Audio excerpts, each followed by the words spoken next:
በማይለወጠው በእግዚአብሔር አምሳል ተፈጥሮ ሲያበቃ የሰው ልጅ አካል ለምን በሞት ሊፈርስ ሊለወጥ ተገባው ይልና የእሱን ፍቅር ያፈረስን ዕለት አካላችን መፍረስ ተፈረደበት ይላል። ጌታችን መድኃኒታችን ኢየሱስ ክርስቶስ ሙት የነበረ ሥጋችን ተዋህዶ ሕይወትን ገንዘቡ እንዲያደርግ በማድረጉ እኛም ሕይወትን በጥምቀት ተወልደን ገንዘብ አድርገን የሕያዋን ልጆች ነን። እስኪ የሕያዋን ልጆች ነን በሉ። ኃጢአተኛው ከኃጢአቱ ይመለስ ዘንድ ባትነግረው የኃጢአተኛውን ደም ካንተ ፈልጋለሁ። ኃጢአተኛው ከኃጢአቱ እንዲመለስ ነግረኸው ባይመለስ አንተ ከደሙ ንጹሕ ነህ ብሎ ትንቢተ ሕዝቅኤል ላይ ነግሮናል። አሁን እየነገርኳችሁ ነው የምትሰሩትን ከሞት እንድንድን ከሥጋ ሞት ከነፍስ ሞት ያለ ጊዜያችን ከመቀሰፍ በነፍስ ሲኦል ከመግባት እንድንድን ምን እናድርግ? ቃሉን እንጠብቅ በሉ። እናቱን እናታችን እንላታለን፣ አባቱን አባታችን ወይ በሰማይ የምትኖር እንላለን። እንደተሰደደ እንሰደዳለን፣ እንደተጠመቀ እንጠመቃለን፣ እንደታመመ እንታመማለን፣ እንደሞተ እንሞታለን፣ እንደተነሳ እንነሳለን፣ እንዳረገም እናረጋለን፣ ወደ ሰማይ እንወጣለን። እንከሰ እንወርድ ታይተ አላ ንተልዎ ለዘፈጠረነ እንግዲህ ወደ ታች አንወርድም፣ የፈጠረንን ተከትለን ወደ ሰማይ እንወጣለን እንጂ።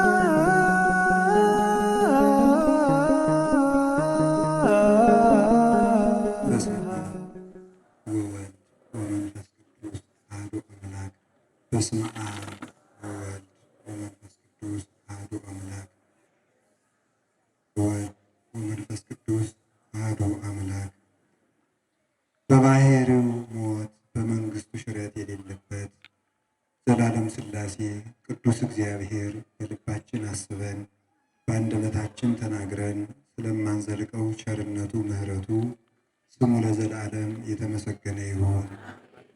እግዚአብሔርን የወለደችልን የመሰብሰባችን ምክንያት የድኅነታችን መሠረት እናታችን ቅድስት ድንግል ማርያም ወላዲተ አምላክ ክብር ምስጋና ይግባል። ክቡር አባታችን መላከ ገነት ቆሞስ አባ ናትናኤል የዚህ ደብር አስተዳዳሪ፣ ክቡር አባታችን ሊቀ ጉባኤ ቆሞስ አባ ተክለ ሃይማኖት የደብረ ኃይል ቅዱስ ራጉኤል ደብር አስተዳዳሪ፣ የተከበራችሁ ሊቃውንተ ቤተ ክርስቲያን አባቶች፣ ካህናት፣ መነኮሳት፣ አባቶች፣ ዲያቆናት፣ ወንድሞች፣ የቅድስት ቤተ ክርስቲያን ጌጥ የሆናችሁ የእግዚአብሔር ቤተሰቦች አንድ አምላክ በሚሆን በአብ በወልድ በመንፈስ ቅዱስ ስም እንደምን ዋላችሁ? እንደምን ቆያችሁ?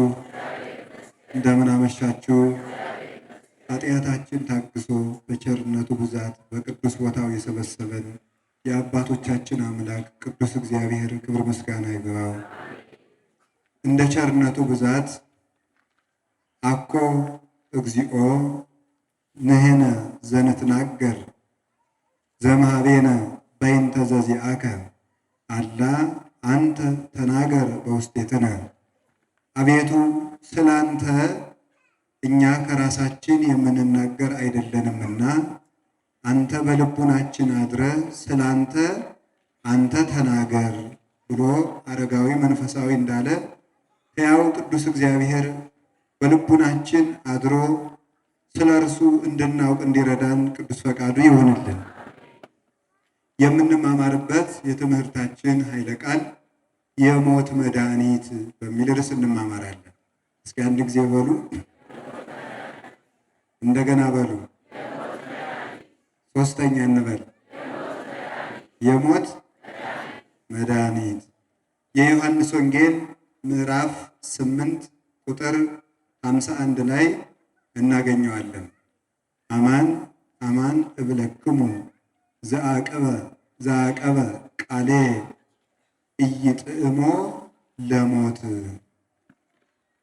እውነት እውነት እላችኋለሁ ቃሌን የጠበቀ ሞትን አይቀምስም። እስኪ አንድ ጊዜ ቃሉን እንበለው። እውነት እውነት እላችኋለሁ ቃሌን የጠበቀ ሞትን አይቀምስም። ዳግመኛ እንበል። እውነት እውነት እላችኋለሁ ቃሌን የጠበቀ ሞትን አይቀምስም።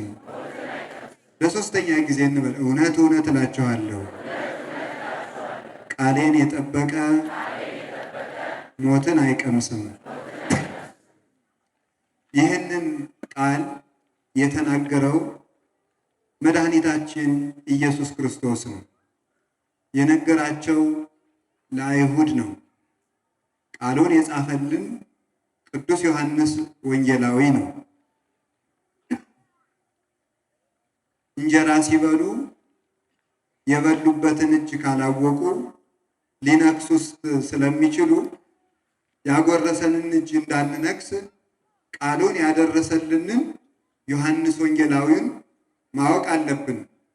ለምን ቢሉ ከርዕሳችን ጋርም የሚሄድልን ስለሆነ። ርዕሳችን የሞት መድኃኒት ነው። የሞት መድኃኒት ርዕሳችን የሞት መድኃኒት ከሆነ ሞትን የምናመልጥበት ምስጢር ምንድን ነው? ሞትን የምናመልጥበትን ምስጢር ስናውቅ በዚያውም ሞትን ያመለጠ ደግሞ ዮሐንስ ወንጌላዊ ነውና እሱ ለዚሁ ትምህርታችን ራሱ ምስክር ይሆነናል። በረከቱና ረድኤቱ በልቡናችን ይደርብን። ስለሱ ወደ ኋላ እናመጣለን። እውነት እውነት እላችኋለሁ ቃሌን የጠበቀ ሞትን አይቀምስም አላቸው አይሁድን። ይእዜሰ አይመርናከ ከመ ጋኔን ብከ ሎቱ ስብሐት። ገና ዛሬ ጋኔን እንዳለብህ ዛሬ አወቅነ።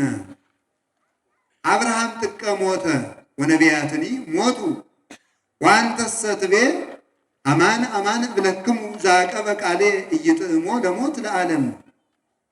አብርሃም እንኳን ሙቷል፣ ነቢያትም ሙተዋል። አንተስ በጓያ ቃሌን የጠበቀ ሞትን አይቀምስም ትላለህ። ተአቤኑ እምአብርሃም ዘሞተ ወእምነቢያትኒ ዘሞቱ። ከሞተው ከአባታችን ከአብርሃም ከሞቱት አባቶቻችን ከነቢያት አንተ ትበልጣለህን አላቸው። አሉት አይሁድ አብርሃም አቡክሙ ተመነየ ከመ ይራይ ዕለቴ ርኅይ ወተፈስሐ። አብርሃም አባታችሁ የኔን ቀን ሊያይ ተመኘ፣ አይቶም ደስ አለው አላቸው። እንግዲህ ደግሞ ጋኔን አለብህ ያልን እውነታችን አይደለምን አሉት። ደግሞ መልሰው ሎቱ ስብሐት። አይሁድ መዳኛና መትረፊያ ያጡት ክርስቶስን በሁለት ነገር ክደውት ነው ይላል አባ ጊዮርጊስ። ምን ክደውት ነው ሲባል መለኮቱንም ሰውነቱንም ክደዋል። አንሶሶ ወአንበሩ ውስተ ሰማይ አፍሆሙ አንሶሶ ውስተ ምድር ልሳኖሙ። አፋቸውን በሰማይ አኖሩት፣ ምላሳቸው በምድር ተንቀሳቀሰ ይላል። እንግዲህ አስተውሉ። አፋቸውን በሰማይ አኖሩት፣ ምላሳቸው በምድር ተንቀሳቀሰ ይላል ቅዱስ ዳዊት መዝሙር 72 ላይ። ጥያቄ ብጠይቃችሁ አሁን እናንተ የታችኛውን ከንፈራችሁን ከምድር የላይኛውን ከንፈራችሁን ከሰማይ ብታረጉት አትሰነጠቁ? እንዴት ነው ይቻላል? ግን ምን አለ ቅዱስ ዳዊት? አፋቸውን በሰማይ ምላሳቸውን በምድር አኖሩ ይላል። ይህንን ሊቁ ኢትዮጵያዊ ቄርሎስ አባ ጊዮርጊስ ዘጋስጫ ወሰደና ምን አለ? ወአንበሩ ውስተ ሰማይ አፍሆሙ። አፋቸውን በሰማይ አኖሩ ማለት መለኮትን ሰደቡ ማለት ነው ይላል። መለኮትን ሰደቡ። አብርሃምን የፈጠረውን ምድርን በውሃ ላይ ያጸናትን ዘረበ ለሰማይ ከመቀመር ሰማይን ያለ ድንኳን ያለ ችካል ያለ መወጠሪያ ያለ ምሰሶ አጽንቶ ያስቀመጠውን ዘይስዕሎሙ ለሕፃናት በውስተ ማኅፀን ሕፃናትን በእናታቸው ማኅፀን የሚቀርጻቸውን እርሱን ያድናቸው ቢመጣ መለኮትነቱን ካዱ። ወአንበሩ ውስተ ሰማይ አፍሆሙ። እኔ የአብ አካላዊ ቃል ነኝ ቢላቸው ሰማያዊ አባቴ አብ ነው ቢላቸው የዮሴፍ ልጅ ነው አሉት። ኢትስሱ ሎቱ አበ በዲበ ምድር ወኢትስሱ ሎቱ እመ በውስተ ሰማይ ይላል ቅዱስ ጎርጎርዮስ። ኧረ ተው እናንተ፣ ለሰማያዊ ልደቱ እናት አትፈልጉለት፣ ለምድራዊ ልደቱም አባት አታብጁለት። ተው እንጂ የእናቱ ድንግልና ይወቅሳችኋል፣ ይመሰክርባችኋል ብሎ ቅዱስ ጎርጎርዮስ በዘመን የሚቀድሙትን አይሁድ እንደወቀሳቸው መለኮቱን ሰደቡ። ሰው የማያደርገውን ስራ አድርጎ እያሳያቸው በሕቱም ድንግልና ተጸንሶ በሕቱም ድንግልና ተወልዶ ማኅተመ ድንግልናዋን ሳይለውጥ ተወልዶ ለአምላክነቱ ምልክት በምትሆን እናቱ ተወልዶ እያሳያቸው ያንን ክደው መለኮትነቱን ይሳደቡ ነበር። አንተ አይሁዳዊ እስኪ ንገረኝ ይላል ኤራቅሊስ። አንተ አይሁዳዊ እስኪ ንገረኝ ወሶበሂ ትቤ አንተ ምንት እማንቱ ተአምራት ወአኔነሂ ንብለክ ምንቱ ውእቱ ጸኒስ ዘእንበለ ዘር። አንተ አይሁዳዊ እስኪ ንገረኝ፣ አንተ እናንተ ክርስቲያኖች ምን ምልክት አላችሁ? ምን ታምር አላችሁ?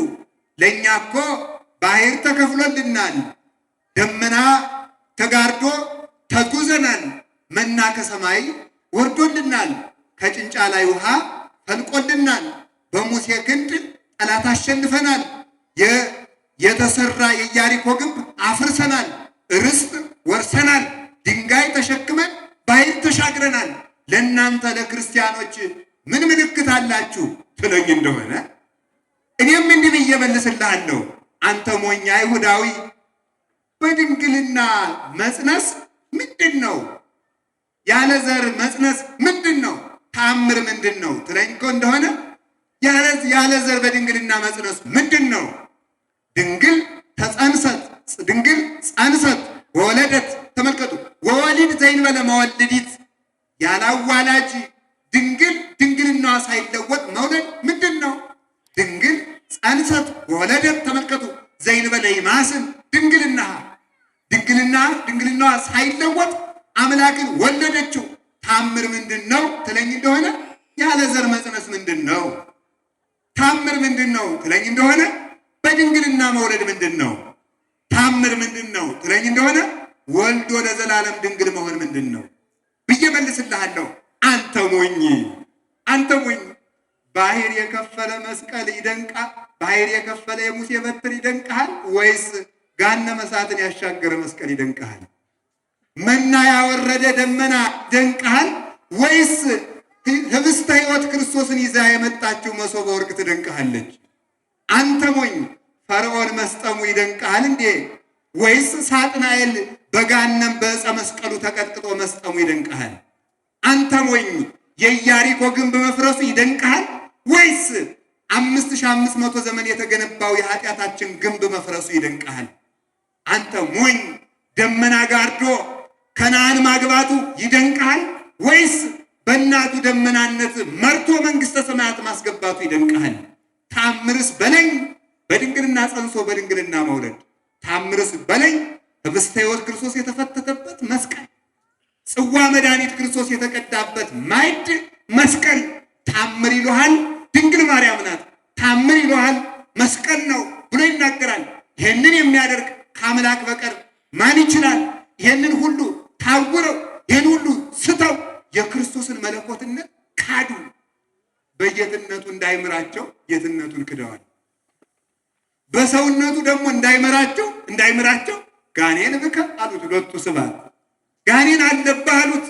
አጋንንትን እያወጣቸው እንኳንስ አጋንንትን አውጥቶ አጋንንት እየለም ዋስተብቁ አጋንንት ብሏል። ማቴዎስ ምዕራፍ 8 ከቁጥር 28 እስከ 31 ስታነቡ አጋንንት ተሰብስበው ኦ ክርስቶስ ወልደ እግዚአብሔር ሕያው አይመርኩከ ከመ መኑ አንተ ታጥፋኒ ዘእንበለ ቢጸሐ ጊዜ፣ የሕያው እግዚአብሔር ልጅ ክርስቶስ አንተ ማን እንደሆንክ አውቄሃለሁ፣ ጊዜ ሳይደርስ እንዳታጠፋኝ እለምንሃለሁ ብሎ ጋኔን አምላኩን ሲያውቅ የሰው ልጅ አምላኩን ሰቅሎ ገደለ።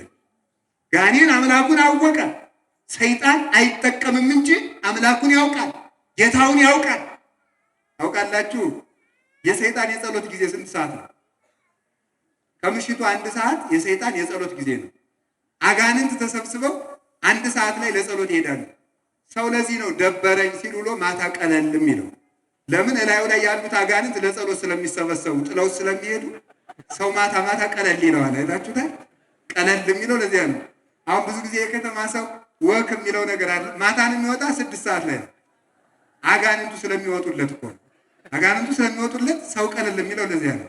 ጋኔን እንኳን ይጸልያል አምላኩን አውቆ፣ ጋኔን አምላኩን አውቆ አታጥፋኝ ፈጣሪ አንተ አታጥፋኝ አለ። ግን የሰይጣን ዕውቀት ጥቅም የለው።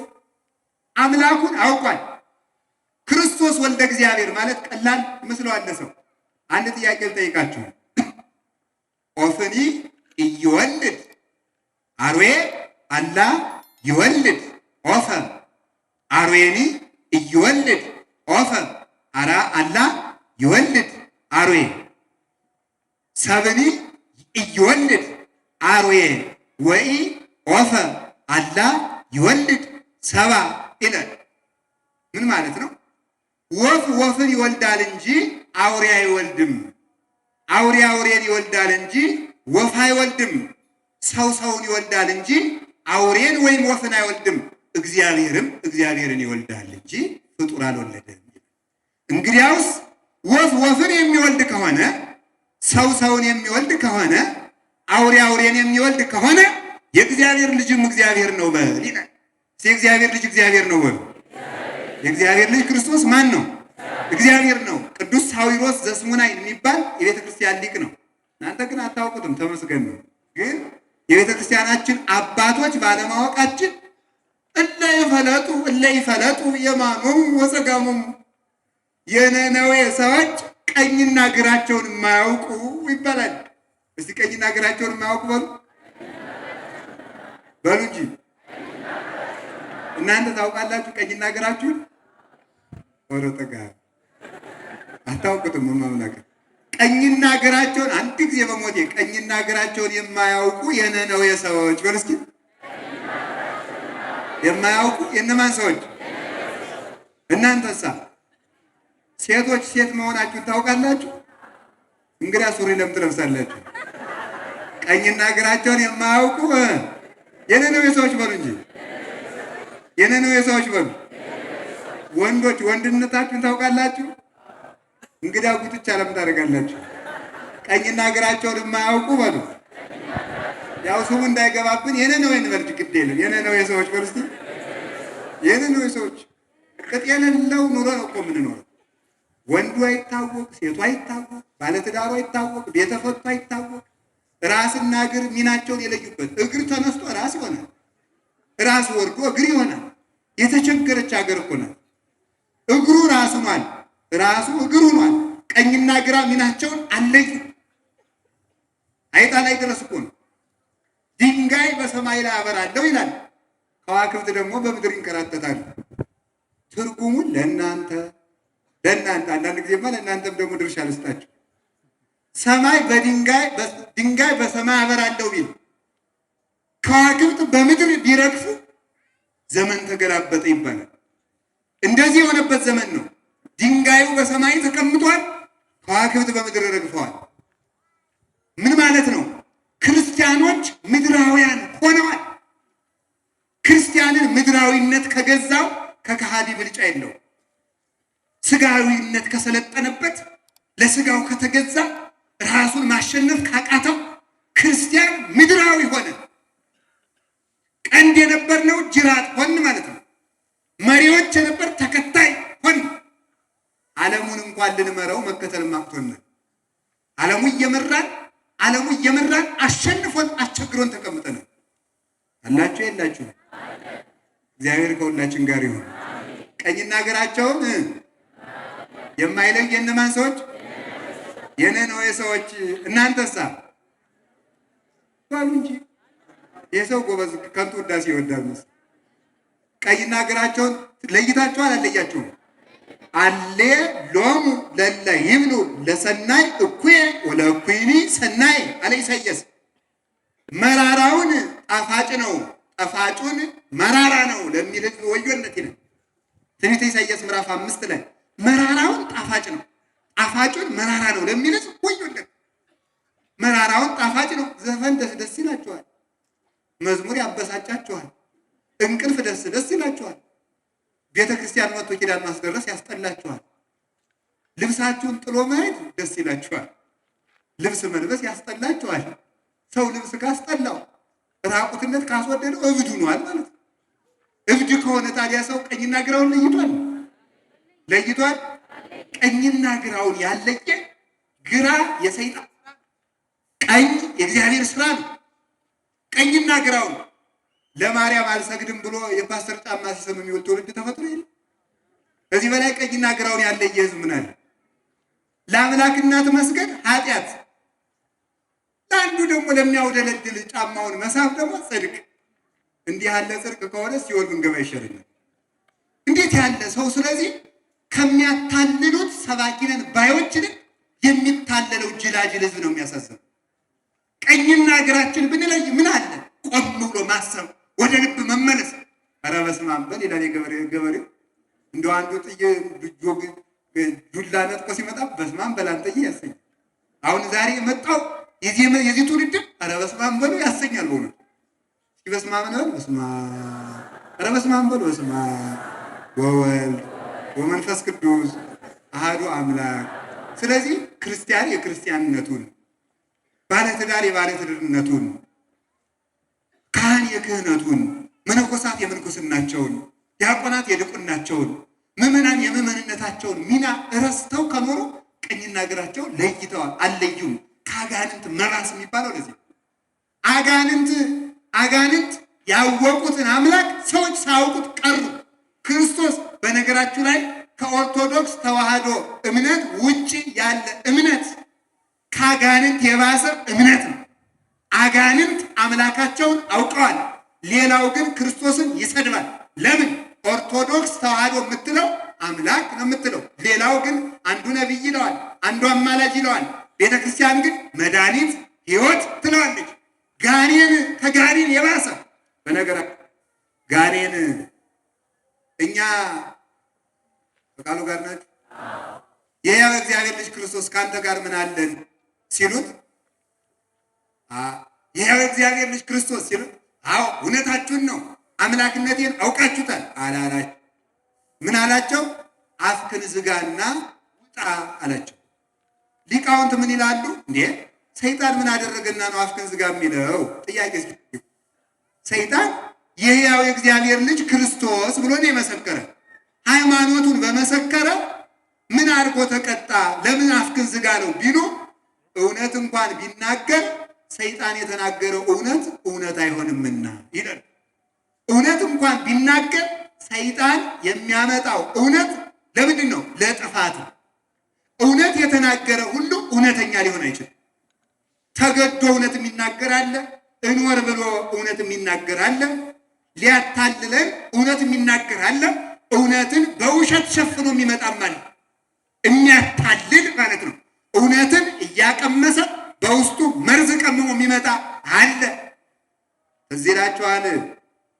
በቅዱስ ጳውሎስ ጊዜም እነ ቅዱስ ጳውሎስ ሲመጡ ከጠንቋይቱ ላይ ያለው ጋኔን ከላይዋ ላይ ሆነና እናንተ ሰዎች ስሙ፣ እነዚህ ሰዎች የልዑል አምላክ ባሪያዎች ናቸው፣ የሚጠቅሟችሁን ይነግሯችኋልና ስሟቸው አለ። እውነቱን ነው ውሸቱን ነው?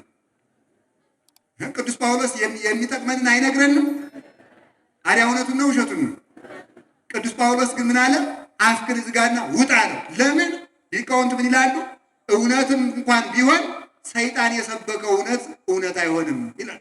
ሰይጣን የሰበከው እውነት አይሆንም። ለዚህ ነው ዛሬ ዘመኑ የተታለለበት ዋናው ምክንያት የአጋንንትን ምስክርነት እያመነ ነው። አንደኛ እንደው አንዳንድ ጊዜማ ሰይጣኑ ራሱ ሳይሳሳት ይቀራል ማለት ምን ማለት ነው? ሰይጣንነቱን የረሳው ይመስለኛል። ለምን መሰላችሁ? በእግዚአብሔር ሲሉት ዝም ይላል፣ በማርያም ሲሉት ዝም ይላል፣ በአባ ገሌ ሲሉት ኧረ ተቃጠልኩ ይላል።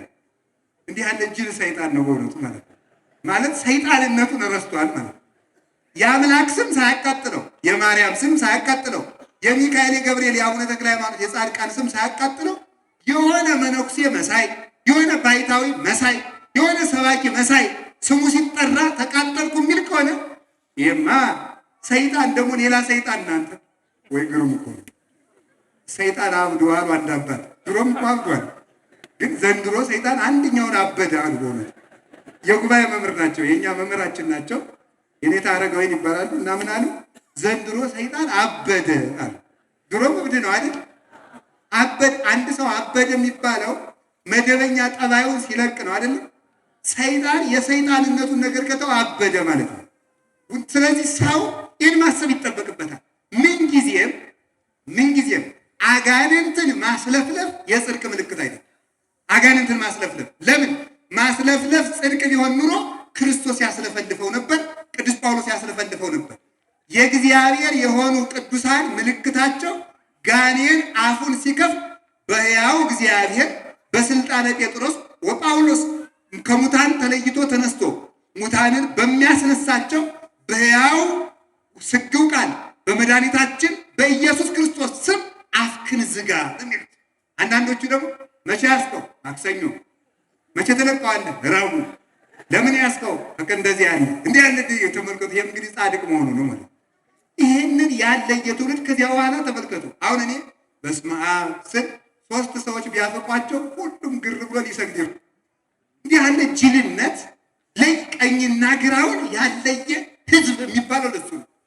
እና እነዚያ ሰዎች ጋኔን ያወቀውን ክርስቶስ ጋኔን አለብህ አሉት።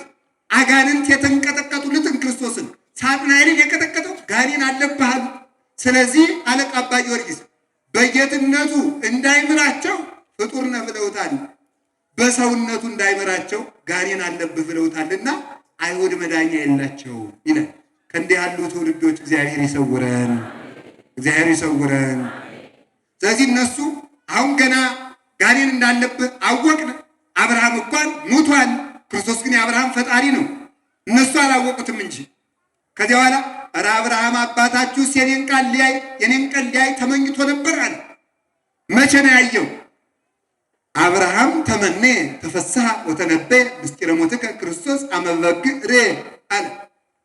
አብርሃምማ የክርስቶስን ሞት ያልየው ምንድን ነው? ልጁን ሊያርድ ሲወስደው፣ ሊያርድ በወሰደ ጊዜ የሚሰዋበትን መስቀል ማለት እንጨት እሳት አሸክሞ ስለት አሸክሞ ሲወስደው በሞሪያ ተራራ ላይ ሊሰዋ ሲሄድ ይስሐቅ የሚሞትበትን እንጨት ተሸክሞ እንደሄደ ክርስቶስ የሚሰቀልበትን መስቀል ተሸክሞ እንደሚወጣ፣ ይስሐቅ እዚያ ተራራ ላይ ሊሞት ሲል በግ እንደወረደ አዳም በሚሞትበት ፈንታ ክርስቶስ ጻዳ በመለኮቱ ቀይ በትስብእቱ የሚባለው ክርስቶስ መጥቶ አዳምን እንደሚያድነው አብርሃም አባታችሁማ የኔን ቀን አይቷል፣ አይቶም ደስ ብሎታል አለችው። 30 ዓመት አልበቃ አብርሃም አርኢከ 30 ዓመት ያልሞላህ ወጣት ደግሞ አብርሃምን አየው በለን አሉት። ደግሞ አንድኛውን ይባሳቸው ብሎ እምቅድመ ይትወለድ አብርሃም አለቋን አላቸው። አብርሃም ሳይወለድ እኔ ያለው እስኪ በሉ፣ አብርሃም ሳይወለድ እኔ ያለው አላቸው።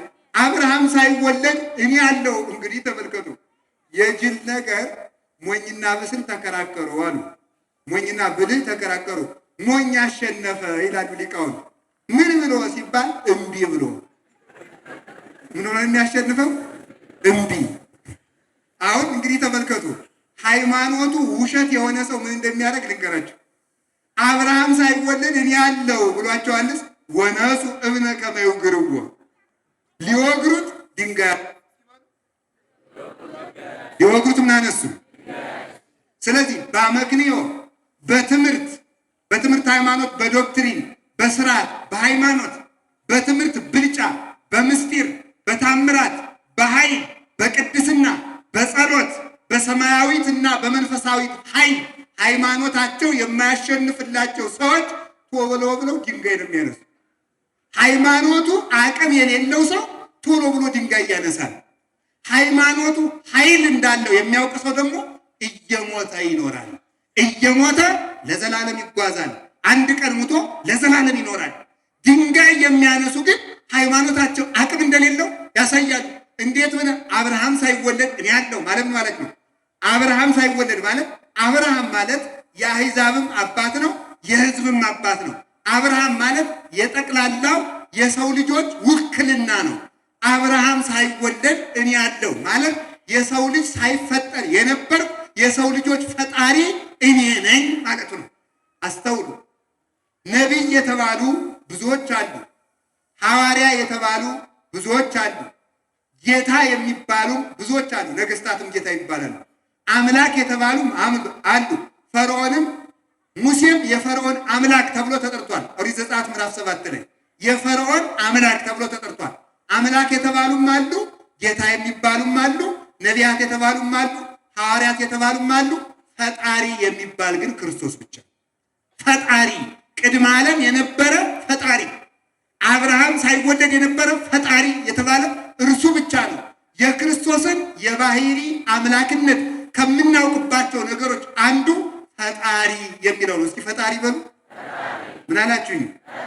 ፈጣሪ 30 ዓመት አንዳንድ ሞኛሞችኞች እንዲህ ይላሉ፣ አምላካችሁ ክርስቶስ እናንተ ናችሁ እንጂ አምላክ ያላችሁት እኔ አምላክ ነኝ ብሏል ይላል። አዎ ብሏል። 30 ዓመት ያልሞላው እንግዲህ አብርሃም ሳይወለድ እኔ ያለው ማለት ነው። አብርሃምን የፈጠርኩ ፈጣሪ እኔ ነኝ። ቅዱስ ጳውሎስም ለመኑ መላእክቲሁ ይቤሎ ንበር በየማኔ በይንተወልዱሰ ይቤ መንበርከ እግዚኦ ለዓለም ዓለም ይላል። ዕብራውያን ምዕራፍ 1 ቁጥር 17 ላይ እናንተ ስሙ እስኪ ከመላእክት ማንኛውን ነው እግዚአብሔር በቀኝ የተቀመጠ ያለው አለ። ሚካኤልን ብሎታል፣ ገብርኤልን ብሎታል፣ ሱራፌልን ብሏቸዋል፣ ኪሩቤልን ብሏቸዋል፣ ኃይላትን ስልጣናትን ብሏቸዋል። አላላቸውም። እንኳንስ በመንበር የተቀመጡ በቀኝ የተቀመጡ ሊላቸው እንኳንስ በዙፋኑ ሊያኖራቸው አለ። ተመልከቱ ሲስሙ እንዴት አለ? በዓመተ ሞተ ዖዝያን ንጉሥ በዓመተ ሞተ ዖዝያን ይላል ርኢክዎ ለእግዚአብሔር እንዘ ይነብር ዲበ መንበሩ ነዋ ወብሩ ጥቀ ወሱራፌል ይቀውሙ አውዶ በክሌ ክነፊሆሙ ይከድኑ ገጾሙ ወበክሌ ክነፊሆሙ ይከድኑ እግሮሙ ወበክሌ ክነፊሆሙ ይሰሩ አንጻረ ወይብሉ ቅዱስ ቅዱስ ቅዱስ እግዚአብሔር ጸባዖት ፍጹም ምሉእ ሰማያተ ወምድረ ቅድሳተ ስብሐቲከ አለ ኢሳይያስ። ዖዝያን በሞተበት ዓመት በሞተ በዓመቱ ይላል። ዖዝያን በሞተ በዓመቱ እግዚአብሔርን በረጅም ዙፋን ላይ አየሁት። ሱራፌልም የልብሱም ዘርፍ መቅደሱን ሞልቶት ነበረ። ሱራፌልም ዙሪያውን ቆመው ነበረ። ሲቆሙም አንተን ማየት አይቻለንም ሲሉ ፊታቸውን ሸፍነው፣ አንድም በዓይነ ሕሊና አትመረመርም ሲሉ ፊታቸውን ሸፍነው ቢወጡ የማይደረስብህ ምጡቅ ነህ ሲሉ ፊታቸውን ሸፍነው ቢወርዱ የማይደረስብህ ጥልቅ ነህ ሲሉ እግራቸውን ሸፍነው ወበክሌ ክነፊሆሙ ይሰሩ አንጻረ እግር ያለው ቢሽከረከር ክንፍ ያለው ቢበር ጽድቅ ያለው ቢበቃ አንተን በአራቱ ማዕዘን ዓለም የሚያገኝ የለም። በማይከል ዓለም ትኖራለህ፣ ከዓለም በአፋም ትኖራለህ፣ በመሰረተ ምድር ትኖራለህ፣ በመልዕልተ ዓለም ትኖራለህ፣ በውሳጤ ዓለም ትኖራለህ። ይጸውር ድደ ወይነብር ጠፈረ በታች መሰረቱም አንተነ በላይም ጠፈሩ አንተነ የሚባል ጌታ መሆኑን እየደነገጡ እየራዱ በፊቱ እየተንቀጠቀጡ ይገዙለታል። እንኳንስ በመንበሩ ሊቀመጡ ታዲያ እንዲህ ይላሉ፣ ቅዱስ ቅዱስ ቅዱስ እግዚአብሔር ቅዱስ። አንዱን ቅዱስ ለአብ አካል፣ አንዱን ቅዱስ ለወልድ አካል፣ አንዱን ቅዱስ ለመንፈስ ቅዱስ አካል። እግዚአብሔር የሚለውን ግን 3 ጊዜ አይሉትም፣ አንድ እግዚአብሔር ነውና 3 ጊዜ ቅዱስ ይቤሉ ቅዱሳን ቅዱሳን ቅዱሳን አላ ይቤሉ ቅዱስ ቅዱስ ቅዱስ ቅዱሳን ቅዱሳን ቅዱሳን አይሉ። ቅዱስ ቅዱስ ቅዱስ ነው። ቅዱስ የሚለውን 3 ጊዜ ደገሙት። 3 አካል እግዚአብሔር የሚለውን አንድ ጊዜ ብቻ አሉት፣ አንድ አምላክ ለማለት። አዲያ ተመልከቱ፣ እንዲህ ብለው እንኳንስ ከመንበሩ ሊቀመጡ አለ ሱራፌል እየደነገጡ ዙሪያውን ከበው ይቆማሉ። ከላይ እንኳን ከመያው ኢዮሙ ነበልባሉ ነደ እሳቱ እንዳያቃጥላቸው በፍርሃት በራድ ሆነው ይኖራሉ። አንተ ሞኝ ሱራፌል አላችሁ። ሱራፌል ዙሪያውን ከበው ደንግጠው የሚቆሙለትን ክርስቶስ ግን በአብ መንበር ተቀምጧልና ነቢይ እንዳትለው በመንበሩ የሚቀመጥ ነቢይ ወዴት አለ? ሐዋርያ እንዳትለው ከመንበሩ የሚቀመጥ ሐዋርያ ወዴት አለ? መልአክ እንዳትለው መልአክ እንኳን ከእግዚአብሔር መንበር ሊቀመጥ ይችልና ተሸክሞም እየደነገጠ ይኖራል። እንግዲያውስ ክርስቶስ እግዚአ ሰማያት ወምድር ዓለማትን የፈጠረ ጌታ ነው ብሎ ቅዱስ ጳውሎስ በዚህ ያስረዳል። ይህንን ጌታ አምነን ጸንተን ለመኖር ያብቃን። ምድርና ሰማያትን ያጸናው የዓለማት ፈጣሪ እኔ ነኝ ሲል አብርሃም ሳይወለድ እኔ ያለው አላቸው። በዚህ ምክንያት ሊቃውንቱ ቅዱስ ቄርሎስ ዘእስክንድርያ አምደ ሃይማኖት ምን ብሎ ይናገራል? ዮሐንስ ቀዳሚው ቃል ብሎ የጻፈው አምላኩ እንዲህ ብሎ ሲሰብክ ሰምቶት ነው። ተመልከቱ።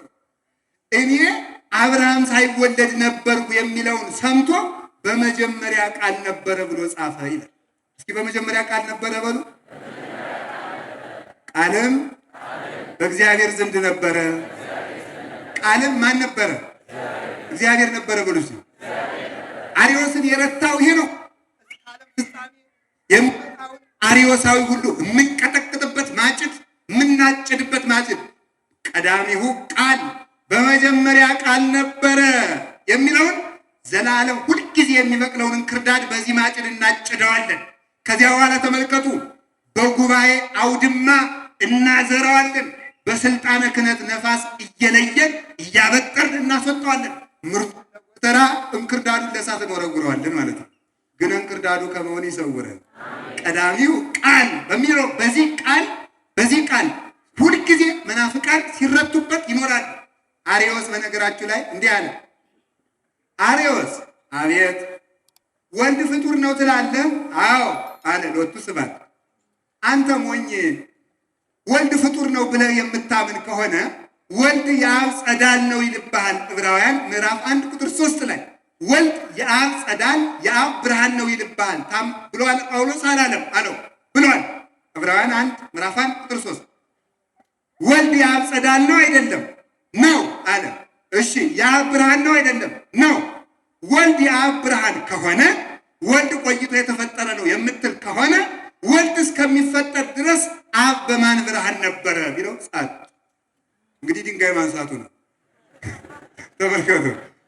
ተመልከቱ። ወልድ የአብ ብርሃን ነው።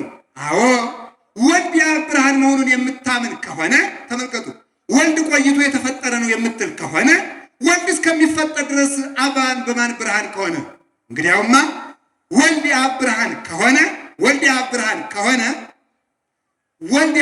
ከሆነ አብ የሌለበት ዘመን ከሌለ አብም የፍጡር ብርሃን የሌለው የራሱ ብርሃን ያለው ከሆነ የአብ ብርሃን ወልድ ከሆነ አብ ባለበት ሁሉ ወልድ አለ ብሎ በዚህ ረታ ወልድ አለ።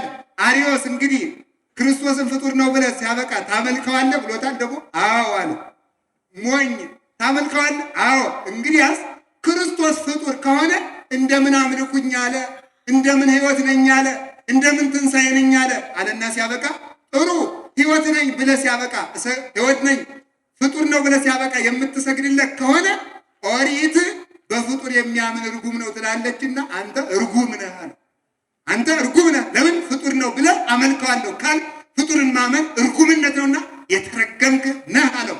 ክርስቶስን የምናመልከው ፈጣሪ እንጂ ፍጡር ስላልሆነ ነው የሚል የፈጠረ ያጸና የሚያሳልፍ ስልጣኑ በእጁ የተያዘ መንሹ ተመልከቱ አላችሁ።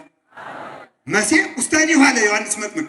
መሲሕ ውስተ እዴሁ በዚህ ያነጻኸው ደክሉ አዝመራውን የሚያጠራበት መንሹ በእጁ ነው አለ። ማቴዎስ ምዕራፍ 3 ላይ ስለ ክርስቶስ ሲናገር አውድማውን የሚያጠራበት እንክርዳዱን ከስንዴ የሚለይበት የክርስቶስ መንሹ በእጁ ነው። መንሹ በእጁ ነው ማለት ምንድን ነው? ስልጣኑ ፍዳ ኃጥአን እሴተ ጻድቃን በክርስቶስ እጅ ነው ያለ። ለምኖ ምሕረት የሚያሰጥ አይደለም። ጻድቃንን ኑ ሀቤ ቡሩካኑ ላቡየ እናንተ አባቴ ቡሩካን ኑ ብሎ የሚያቀርብበት ስልጣኑ አጋንንትን ኃጥአንን ከአጋንንት ጋር ሁሩ አንትሙ እርጉማን ውስተ እሳት ዘላለም ዘድልው ለኩ ዘድልው ለሰይጣን ወለመላእክቲሁ እናንተ የተረገማችሁ ለሰይጣንና ለመልእክተኞቹ ወደ ተዘጋጀ ወደ ዘላለም እሳት ሽሹ ብሎ የሚለይበት ስልጣኑ በእጁ ነው። ዘስልጣኑ ዲበ መትከፍቱ ክርስቶስ ማለት ዘስልጣኑ ዲበ መትከፍቱ። እስኪ በሉ ዘስልጣኑ ዲበ መትከፍቱ በሉ። ዘስልጣኑ ሕፃን ተወለደልን ወንድ ልጅም ተሰጠን ካለ በኋላ ምንድን ነው? ዘስልጣኑ ዲበ መትከፍቱ አለቅነት በጫንቃው ላይ ነው። እስኪ በሉ አንድ ጊዜ አለቅነት የት ላይ ነው? በጫንቃው በትከሻው በጫንቃው ላይ ነው። አለቅነት በጫንቃው ላይ ያለ ከሌላ አይለምንም። አለቅነት በጫንቃው ላይ ነው ማለት ኢሳይያስ ምዕራፍ 9 ቁጥር 6 ላይ ክርስቶስ ጌትነቱ፣ ስልጣኑ፣ ፈጣሪነቱ፣ አምላክነቱ፣ ሕይወትነቱ፣ መድኃኒትነቱ ይህ ሁሉ ብርሃንነቱ ይህ ሁሉ የተሰጠው ሳይሆን የባህሪው ነው። እሱ መዝገበ ተመልከቱ መዝገበ ረድኤት አሳየት ሕይወት ዘይእዝዝ ትፍሥሕተ ለጻድቃን ይላል ቅዱስ ያሬድ። ክርስቶስ ለኃጥአን ፍዳቸውን ለጻድቃን ዋጋቸውን የሚያዝዝ የፍስሐ ባለቤት የረድኤት ምንጭ የኃይል ባለቤት ነው ብሎ ይናገራል። ይህን ሲነግራቸው ነው እውነት እላችኋለሁ በቀ ሞትን አይቀምስም። እስኪ ብሎ አንድ ጊዜ እውነት እውነት እላችኋለሁ ቃሌን የጠበቀ ምን አይቀምስም? ሞትን አይቀምስም። ስለዚህ የሞት ርዕሳችን ምንድን ነው? የሞት ምንድን ነው አላችሁ?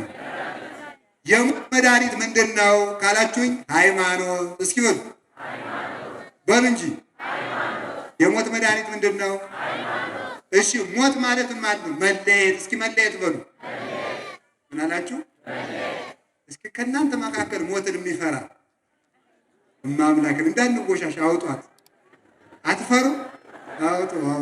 በጣም ግሩም ነው። በጣም ግሩም ነው። እሺ አሁን ሞትን የምትፈሩ ከሆነ መድኃኒቱን ዛሬ ሰምተን ውጠን መሄድ ነው ማለት ነው። ሰምታችኋል? ደግሞ የእግዚአብሔር መድኃኒት ጧት ሁለት ማታ ሁለት የለበትም። ጽኑ ፈውስ ነው። አንድ ጊዜ ነው የሚያድነው። አንድ ጊዜ ነው የሚያድነው እንጂ ደካማ መድኃኒት ይደጋገማል አለ ዮሐንስ አፈወርቅ። ጽኑ መድኃኒት ግን በአንድ ጊዜ ይፈውሳል። ስለዚህ አለ ክርስቶስ ጽኑ መድኃኒት ስለሆነ አንድ ጊዜ ተጸነሰ፣ አንድ ጊዜ ተወለደ፣ አንድ ጊዜ ተሰደደ፣ አንድ ጊዜ ተጠመቀ፣ አንድ ጊዜ ተሰቀለ፣ አንድ ጊዜ ሞተ፣ አንድ ጊዜ ተነሳ፣ አንድ ጊዜ አረገ፣ ዘላለም ይኖራል። ይሄ ተመልከቱ ጽኑ መድኃኒት ስለሆነ ነው። ጥርጥር የሌለበት፣ ምንፍቅና የሌለበት፣ ዋሾ የሌለበት፣ ጥመት የሌለበት ሃይማኖት ለሁሉም ነገር የበቃ ነው። እስኪ በሉ አንድ ጊዜ ለሁሉም ነገር በሉ። ለሁሉም ነገር ምን ያደረገ ነው? አቤት ድንግል ማርያም ወላዲት አምላክ እንደሆነች ማመን አለ ለሁሉም ነገር የበቃ ነው። እስኪ ለሁሉም ነገር የበቃ ነው በሉ። ለሁሉም ነገር ይርበና የሕይወት እንጀራ። እስኪ የሕይወት እንጀራ በሉ። ይጨልምብናል ስሉ የዓለም ብርሃን። እስኪ የዓለም ብርሃን በሉ። እንሞታለን ስንል ትንሣኤና ሕይወት። እስኪ በሉ ትንሣኤና ምንድን ነው? ሃይማኖታችን ለሁሉም የበቃ ለሁሉም የበቃ ገደል ይወረውሩና ብረን እንዳንፈራ ለእግዚአብሔር ምድር በምላ ዓለምኒ ወኩሎሙ እለ ይነብሩ ውስቴታ። ምድር በሞላዋ የእግዚአብሔር ናት። ከጋመው አለት ላይ ከጎደጎደው ገደል ላይ ከጠለቀው ውቅያኖስ ላይ እንወረውራችኋለን ሲሉን ደግሞ ውስተ ኩሉ በሐውርተ መለኮቱ ግዛቱ በሁሉም የመላ ነው። እስኪ በሉ አንድ ጊዜ ሁላችሁም ግዛቱ በሁሉም ዘንድ የመላ ነው በሉ እንጂ። ብቻችሁን እናደርጋችኋለን ስንል የሰራዊት ጌታ እግዚአብሔር አብሮናል። እስኪ የሰራዊት ጌታ እግዚአብሔር በሉ። የሰራዊት ጌታ እግዚአብሔር ነው። ባህር ይሞላብናል እንዳንል ባህር የከፈለው ጽኑ ክንድ ከኛ ጋር ነው በሉ። ባህር የከፈለው ጽኑ ክንድ ከኛ ጋር ነው። ይርበናል እንዳንል በሉ። ክርስቶስ የሕይወት እንጀራ ነው። ይጠማናል እንዳንል ክርስቶስ የሕይወት መጠጥ ነው። እንሰደዳለን እንዳንል ክርስቶስ ሀገራችን ነው። ዓለማተ ዓለም ሥላሴ ዘአልብክሙ ዓለም ለሥላሴ ዓለም የላቸውም። ሥላሴ ግን ለዓለም ዓለም ናቸው። ለሥላሴ ሀገር የላቸውም። ሥላሴ ግን ለዓለም ሀገሩ ነው። ለሊሁ ዓለሞሙ ለሊሁ ተድላሆሙ ወለሊሁ ፍስሐሆሙ ይላል አረጋዊ መንፈሳዊ። ክርስቶስ አለ ለቅዱሳን ሀገራቸው ነው፣ ዓለማቸው ነው፣ ደስታቸው ነው፣ አክሊላቸው ነው፣ ልብሳቸው ነው። አንዱ እኮ ነው ሰምታችኋል። አንዱ ባይታዊ ወደ ምዕራብ ዙሮ ይጸለያል። ወደ ዙሮ ነው? ቆይ ግን ወደ ምዕራብ ዙሮ ነው ወደ ምስራቅ ዙሮ ነው የሚጸለይ? ይሄ ሰውዬ ለስምንተኛው የቅድስና ማዕረግ የበቃ ነውና ወደ ምዕራብ ዙሮ ይጸለያል። አባ ነው እንደኔ ያለው ምስኪን ነው። አባ ተሳስቷል። ወደ ምስራቅ ወደ ምዕራብ ዙሮ ይጸለይ ማለት ሰምታችኋል? እኔ ካንተ ፀሐይ ጋር ጉዳይ የለኝም ማለት እስኪ ባሉ እስኪ እኔ ካንተ ፀሐይ ጋር ሊተሰ ፀሐይ ያርብ እየወረድ ወይ ይወጽእ አለ። ተመልከቱ የኔ ፀሐይ አለ የኔ ፀሐይ አይገባም፣ አይወጣም፣ አይወርድም፣ አይመሽም፣ አይነጋም። ዘላለም የሚያበራው ፀሐይ ክርስቶስ እንማይና ምዕራብ ያላትን ፀሐይ አታሳየኝ አላውቅልህም አለ። የኔ ፀሐይ ክርስቶስ ነው አለው። እስመ ለቅዱሳን ቦሙ አሐዱ ጥሪት። ለቅዱሳን ምን ገንዘብ አላቸው ብትለኝ አንድ ጥሪት አላቸው፣ ያውም ክርስቶስ ነው። እስኪ አንድ ጥሪት አላቸው በሉ። ያውም ማን ነው? ፀሐያቸው ነው። እናንተ ለጨለማችን ብርሃን፣ ለረሃባችን ምግብ፣ ለጥማችን መጠጥ፣ ለደዌያችን ፈውስ፣ ለሞታችን ትንሣኤ፣ ለቁስላችን መድኃኒት ኢየሱስ ክርስቶስ ሀገራችን፣ ዓለማችን፣ ትንሣኤያችን፣ ሁለንተናችን እርሱ ነው። በእርሱ የሚያምኑ ቢሞቱ እንኳን ሞታቸው ሕይወት ነው። ለዚህ ነው ቅዱስ ጳውሎስ ወእመኒ ሐየውነ ለክርስቶስ ነሐዩ ወእመኒ ሞትነ ለክርስቶስ ንመውት። ብንኖር በሉ አንድ ጊዜ ብንኖር ለክርስቶስ እንኖራለን፣ ብንሞት ለክርስቶስ እንሞታለን። ምክንያቱም እርሱ ሁለንተናችን ስለሆነ። ከቃሉ ጋር ናችሁ? እግዚአብሔር ከሁላችን ጋር ይሁን። ጥያቄ ሃይማኖት አላችሁ? ሃይማኖት አላችሁ? እስኪ ከቤት ውስጥ አላችሁ የላችሁም? አንድ ጥያቄ ላመጣ ነው እንግዲህ። ከቤታችሁ ውስጥ አይጥ ቢመጣባችሁ ምን ታደርጋላችሁ? አይጥ ቢመጣባችሁ ምን አላችሁ? እንደው ብሩ። እሺ ጥያቄ፣ ሌላ ጥያቄ። ከቤታችሁ ውስጥ ጉንዳን ቢመጣባችሁ ምን ታደርጋላችሁ? ምን አላችሁ? አንዳንዱ ነጭ ባህር ዛፍ አምጥቶ ቆረጥ አድርጎ ይጥላል። ቀጥቅጦ የሚረጭ አለ። በገጠር ደግሞ ብረት ምጣድ የሚባል አለ። ያንን ያንኳኳሉ። ጉንዳኑን ድምፁ ረብሾት እንዲወጣ ማለት ነው። እንዲያ ይደረጋል። አይጥ ሲመጣበት አንዳንዱ መርዝ ይገዛል፣ አንዳንዱ ወጥመድ ያጠምዳል። ለከተማ ሰው ለካ ምሳሌው አይመጥንም፣ ችግር ነው። ምክንያቱም በእንትን ስለምትኖሩ፣ በብሎኬት ቤት ስለምትኖሩ አይጥ የለባችሁም መሰል። እሺ ምንድነው የምታረጉት? የእነ አቡነ አረጋዊ ሃይማኖት የዘንዶ አፍ ዘግቷል። የእኛ ሃይማኖት አይጥ አያሸንፍም። አይጥ እንኳን የማያሸንፍ ሃይማኖት። እነ አቡነ ተክለ ሃይማኖት 60 ክንድ ዘንዶ ቢመጣባቸው አማትበው ሰንጥቀዋል።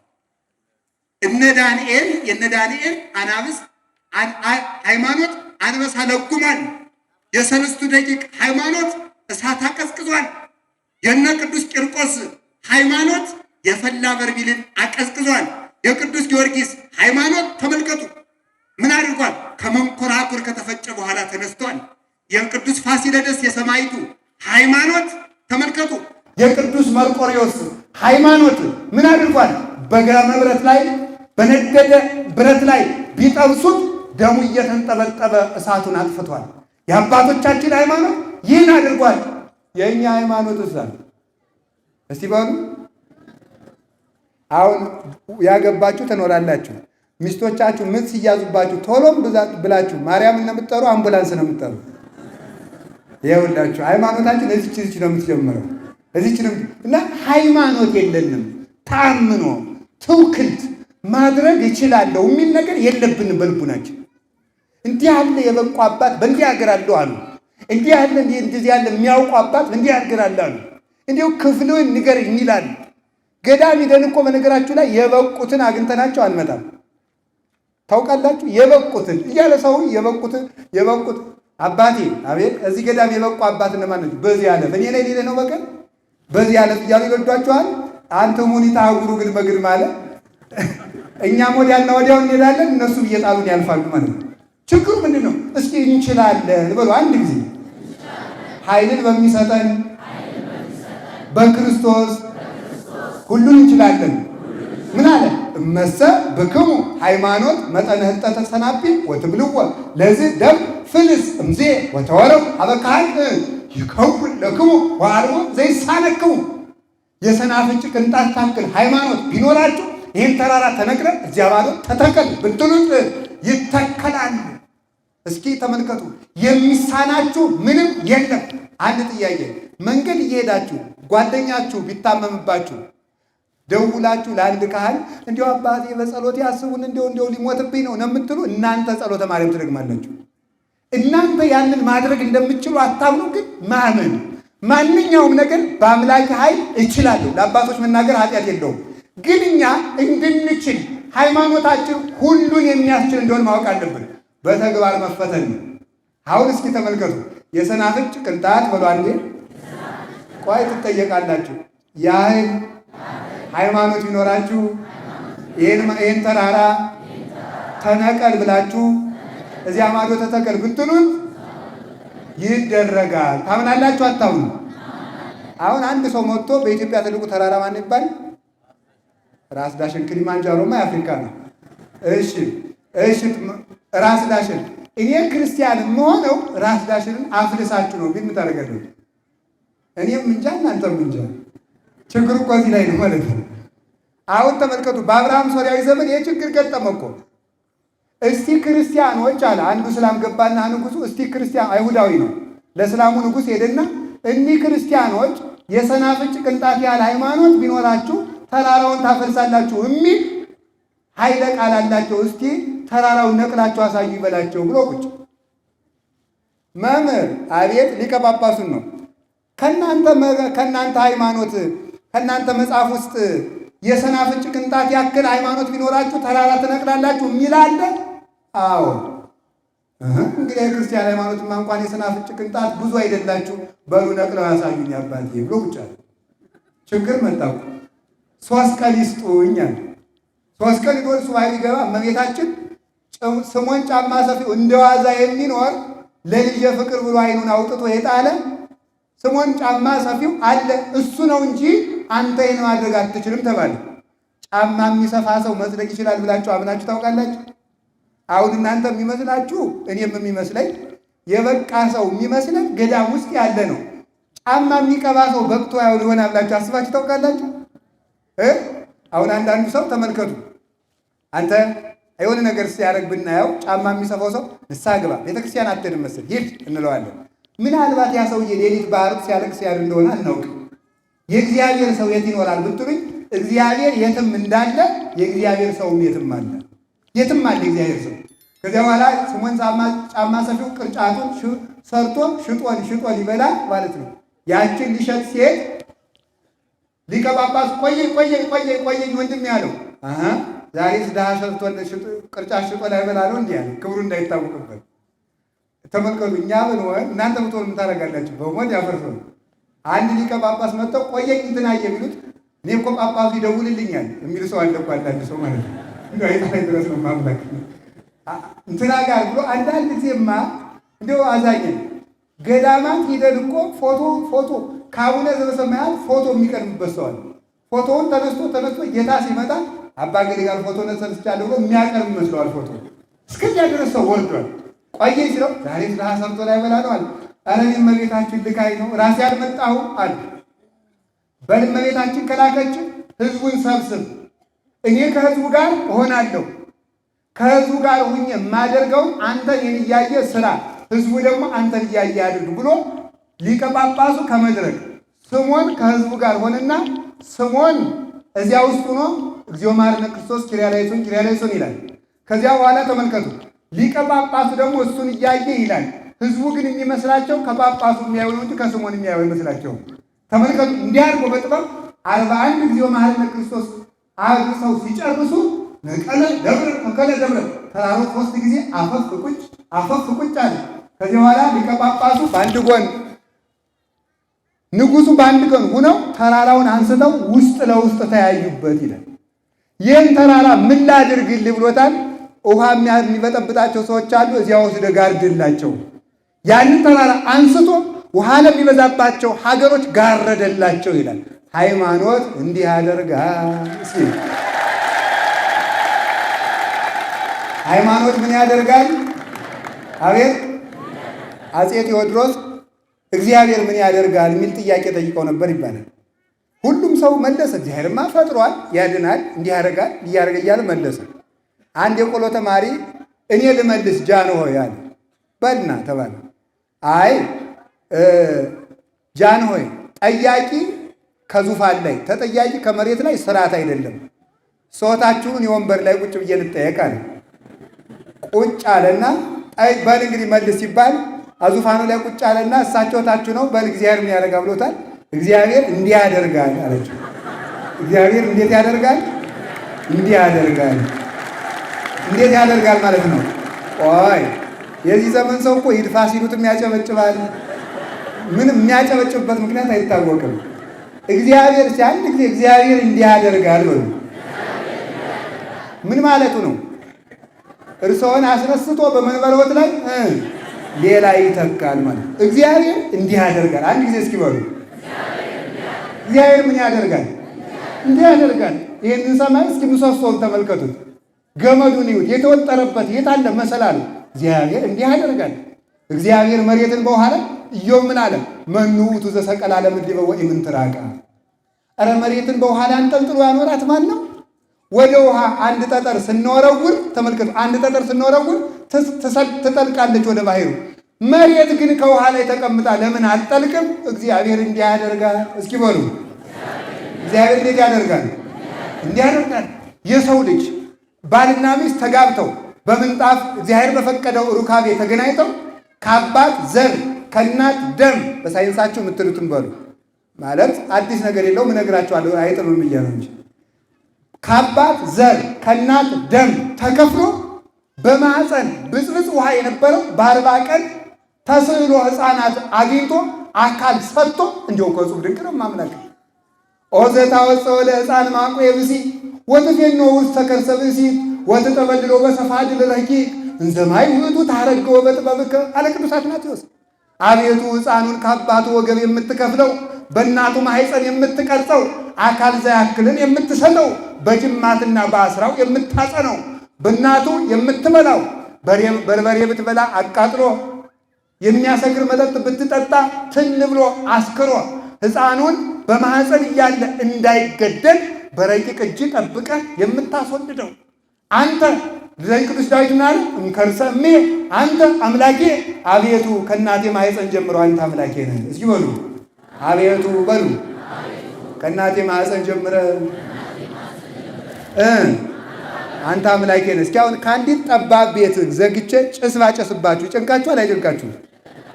ሕፃኑ ግን ከእናቱ ማህፀን እያለ ጨንቆት አለመሞቱ ከዚያች ጠባብ ማህፀን ውስጥ እንዴት ጨንቆት አይሞትም? እንዴትስ እናቱ የምትበላው ተጭኖ ትን ብሎ አይገለውም? እግዚአብሔር ስለሚጠብቅ እግዚአብሔር እንዲህ ያደርጋል በሉ። እግዚአብሔር ሲያሳድግ ሳይታይ ያሳድጋል። እስኪ አንድ ጥያቄ ልጠይቃችሁ። ከእናንተ መካከል ልጁ ሲያድግ አይቶ የሚያውቅ እስኪ አዛኝ የሚነግረኝ። ሕፃን ልጅ ወልዳችሁ አይናችሁን አፍጥጣችሁ ብታዩት ቁመቱ ሲጨምር ማየት ይቻላል? እስቲ እንደው የልጆቻችሁ ቁመት አንገቱ መዘዝ ሲል አይቶ የሚያውቅ አለ? ፈጽሞ ሊኖር አይችልም። ብናየው አትደነግጡም? ትደነግጣላችሁ። ሲያሳድግ ሳይታይ አሳድጎን የሚገኝ ሕያው እግዚአብሔር ነው። እስኪ እግዚአብሔር እንዲህ ያደርጋል በሉ። እግዚአብሔር እንዲህ ያደርጋል። እንስሳቱን፣ አራዊቱን።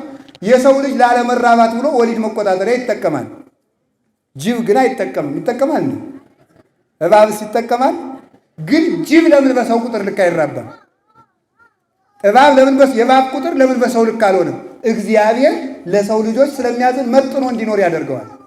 የእግዚአብሔር መግቦቱ ተቆጥሮ ተሰፍሮ አይዘለቅም። እንዲህ የሚያደርገው እግዚአብሔር ይጠብቃል። ከዚህ በላይ እግዚአብሔር ምን ያደርጋል? በዝናብ አብቅሎ በፀሐይ አብስሮ በነፋስ አሳድጎ ይመግባል። ከዚህ በላይ እግዚአብሔር ምን ያደርጋል? መልኩን ሰጥቶ ፈጥሯል።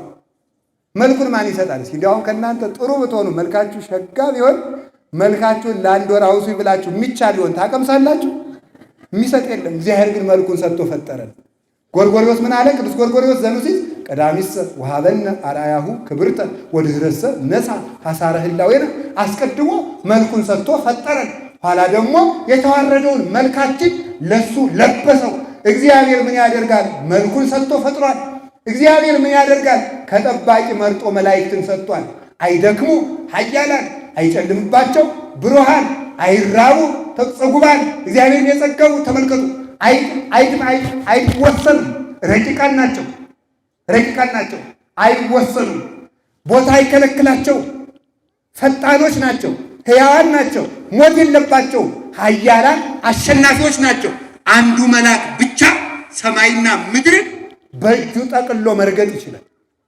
አንዱ መልአክ ብቻ በእነዚህ ሰራዊት ጠብቆ የሚያኖር ሕያው እግዚአብሔር ነው።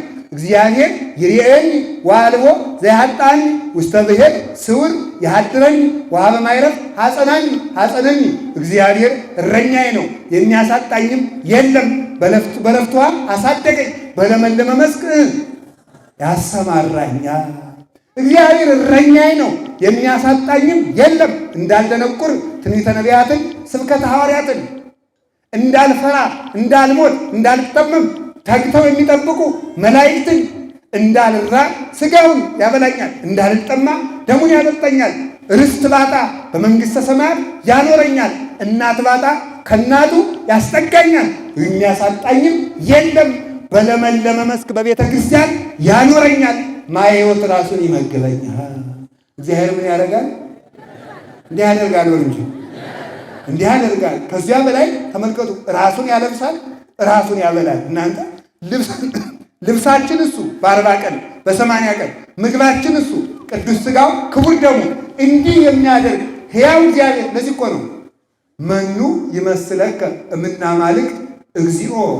እስኪ በሉ አንድ ጊዜ መኑ ይመስለከ እምናማልክት እግዚኦ። ከአማልክት እንዳንተ ያለ ማን ነው? ከአጋንንት ከጣዖታት እንዳንተ ያለ ማን ነው? ሁሉም ጣዖት አምላክ ነው ተብሎ ይመለካል።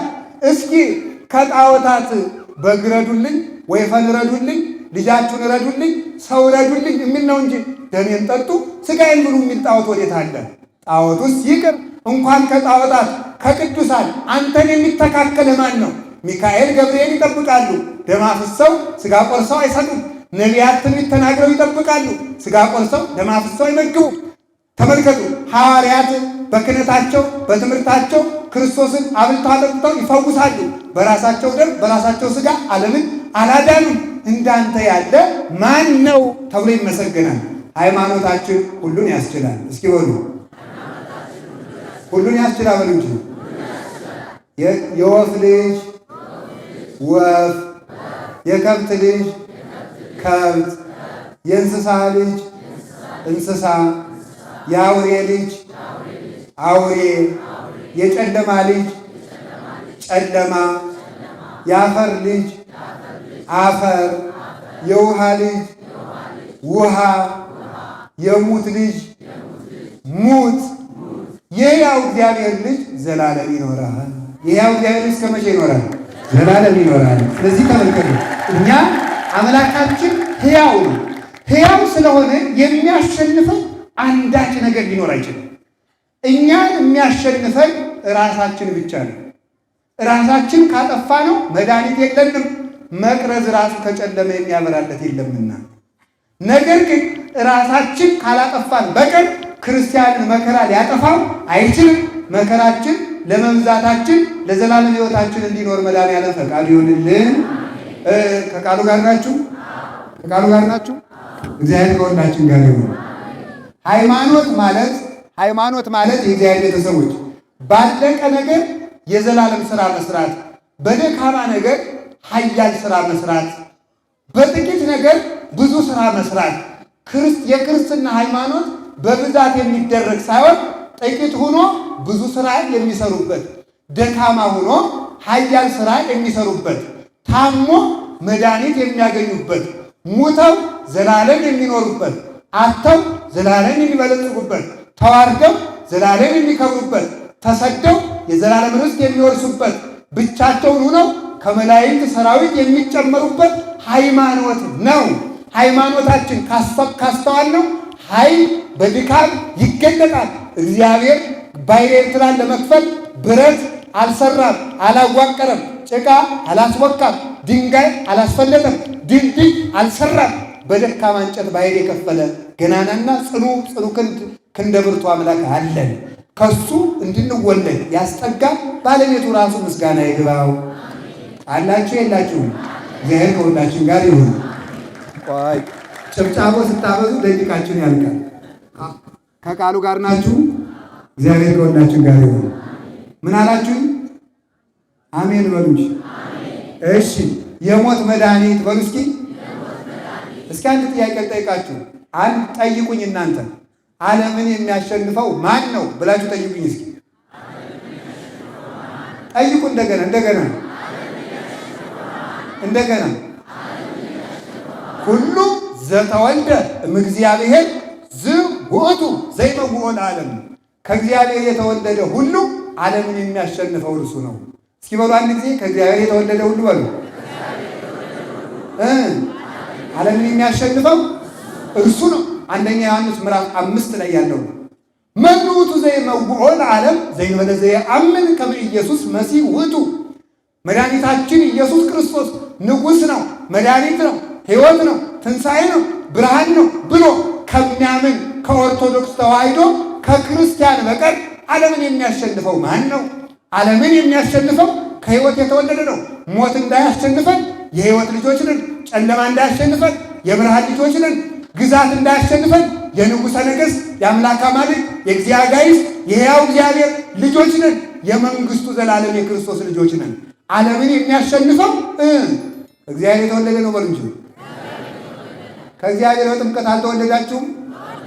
አቤት እግዚአብሔር ሕይወት ነው በሉ። እግዚአብሔር ሕይወት ነው። እኛ ከእግዚአብሔር በጥምቀት ተወልደናል። ከሕይወት ስለተወለድ ሞት አያሸንፈንም በሉ እንጂ። ሞት ምን አይለንም? አያሸንፈንም። ለምን? ከሕይወት ተወልደናል በሉ እንጂ። ከሕይወት ተወልደናል። ከሕይወት ስለተወለድ ሕያዋን ነንና ሞት አያሸንፈንም። እንግዲያውስ የሞት መድኃኒት በክርስቶስ ስም መጠመቅ ብቻ። የሚገሉ ሰዎች ሳይጠመቁ የተጠመቁትን የሚገሉ እነሱ ገለው ጥቂት ዓመት ኑረው ዘላለም ይሞታሉ። በክርስቶስ ስም የሚሞቱ ግን አንድ ቀን ሙተው ዘላለም ይኖራሉ። ስለዚህ የሞት መድኃኒት ከእግዚአብሔር መወለድ ነው። አንድ ጊዜ በሉ። የሞት መድኃኒት ከማን መወለድ ነው? በምን? በጥምቀት በሉ እንጂ። ከአብ የተነሳ ተመልከቱ፣ ከአብ የተነሳ አስተዋዮች፣ ከወልድ የተነሳ ደግሞ እውነት ተናጋሪዎች፣ ከመንፈስ ቅዱስ የተነሳ ዘላለም ነዋሪዎች ነን ማለት ነው። ይሄንን ያገኘ ነው ጌታችን መድኃኒታችን ኢየሱስ ክርስቶስ ሙት የነበረ ሥጋችን ተዋህዶ ሕይወትን ገንዘቡ እንዲያደርግ በማድረጉ እኛ ሕይወትን በጥምቀት ተወልደን ገንዘብ አድርገን የሕያዋን ልጆች ነን። እስኪ የሕያዋን ልጆች ነን በሉ። አቤት የሕያዋን ልጆች ስለሆን ሕያው ሥራ ሰርተን ለማለፍ ያብቃል። ከቃሉ ጋር ናችሁ? እግዚአብሔር ከሁላችን ጋር ይሁን። እሺ እስኪ የሞት መድኃኒት በሉ። የሞት መድኃኒት ምንድን ነው ከተባላችሁ ፍቅር በሉ። አንድ ጊዜ በሉ። የምን መድኃኒት ነው? የሞት። አሁን ተመልከቱ፣ ቅዱስ አትናቴዎስ ምን ብሎ ይናገራል? ሐዋርያዊ ሰው በእግዚአብሔር አምሳል ተፈጥሯል ይላል። ሰው በእግዚአብሔር አምሳል ተፈጥሯል። ሰው በእግዚአብሔር አርአያ ተፈጥሯል። በእግዚአብሔር አርአያ ከተፈጠረ፣ በእግዚአብሔር አምሳል ከተፈጠረ እግዚአብሔር አይሞትም። ታዲያ ለምን በሰው ላይ ሞት ተፈረደበት ይላል። የሰው አካል ለምን ፈረሰ? በማይለወጠው በእግዚአብሔር አምሳል ተፈጥሮ ሲያበቃ የሰው ልጅ አካል ለምን በሞት ሊፈርስ ሊለወጥ ተገባ ይልና የእሱን ፍቅር ያፈረስንለት አካላችን መፍረስ ተፈረደበት ይላል። እስኪ ብሎ አንድ ጊዜ የእርሱን ፍቅር ያፈረስንለት ለአካላችን መፍረስ መጣበት ብሎ የፈረስነው ምን ስላፈረስን ነው? ፍቅር ስላፈረስን። እግዚአብሔርን ከልጅነት ላያወጣን ዕፀ ሕይወትን ሊሰጠን በመንግሥተ ሰማያት ሊያኖረን ወዶን ነበረ። እኛም በለስን ላንበላ ወደነው ነበረ። አፍርሰን በለስን ስንበላ አካላችሁ ይፍረስ የሚል ፍርድ መጣ። አካላችን የፈረሰ ፍቅርን በማፍረሳችን ነው። ሔዋን በለስን በልታ ፍቅር ስታፈርስ የዚያን ጊዜ አካሏ እንዲፈርስ ልጆቿም እንድንፈርስ ተፈረደብን። ፍቅር ማፍረስ አካልን በሞት ያፈርሳል። ሕግ ማፍረስ አካልን በሞት ያፈርሳል። አንድ ጥያቄ፣ እናንተ ሔዋንን ብትሆኑ በለስ ትበሉ ነበር? ሴቶች እስኪ በሉ በሞት ይንገሩ እስኪ። እንደገና አንበላም? እሺ እንታያለን፣ ችግር የለም። ወንዶቹ አዳምን ብትሆኑ በለስ ትበሉ ነበር? አንበላም? እሺ እንታያለን። እሺ አትበሉም? ትበላላችሁ? በለስ ማለት እግዚአብሔር የከለከለው ዛፍ ነው። እስኪ በሉ እስኪ አንድ ጊዜ ከስልካችሁ ውስጥ ዘፈን የጫናችሁ እጃችሁን አውጡ። አውጡ ማምላክን አውጡ እንዳትዋሹ። በደንብ አድርጋችሁ ከፍ ከፍ ከፍ ከፍ ከፍ ከፍ በደንብ እግዚአብሔር ዘፈን ፈቅዷል እና በለስ በልታችኋል አልበላችሁም? በልታችኋል። ስለዚህ ተመልከቱ፣ በለስ መብላት ማለት እግዚአብሔር ያልፈቀደውን ስራ መስራት በለስ መብላት ነው። በየቀኑ እርግማን ያርፍብናል። በየቀኑ ለሞት ተላልፈን እንሰጣለን። ሀገር እየፈረሰ ያለው ፍቅረ እግዚአብሔር በማፍረሳችን ነው። ፍቅርን አጽንቶ መያዝ እሱ ሀገርም እንዳይፈርስ አካልም እንዳይቀሰፍ ይሆናል።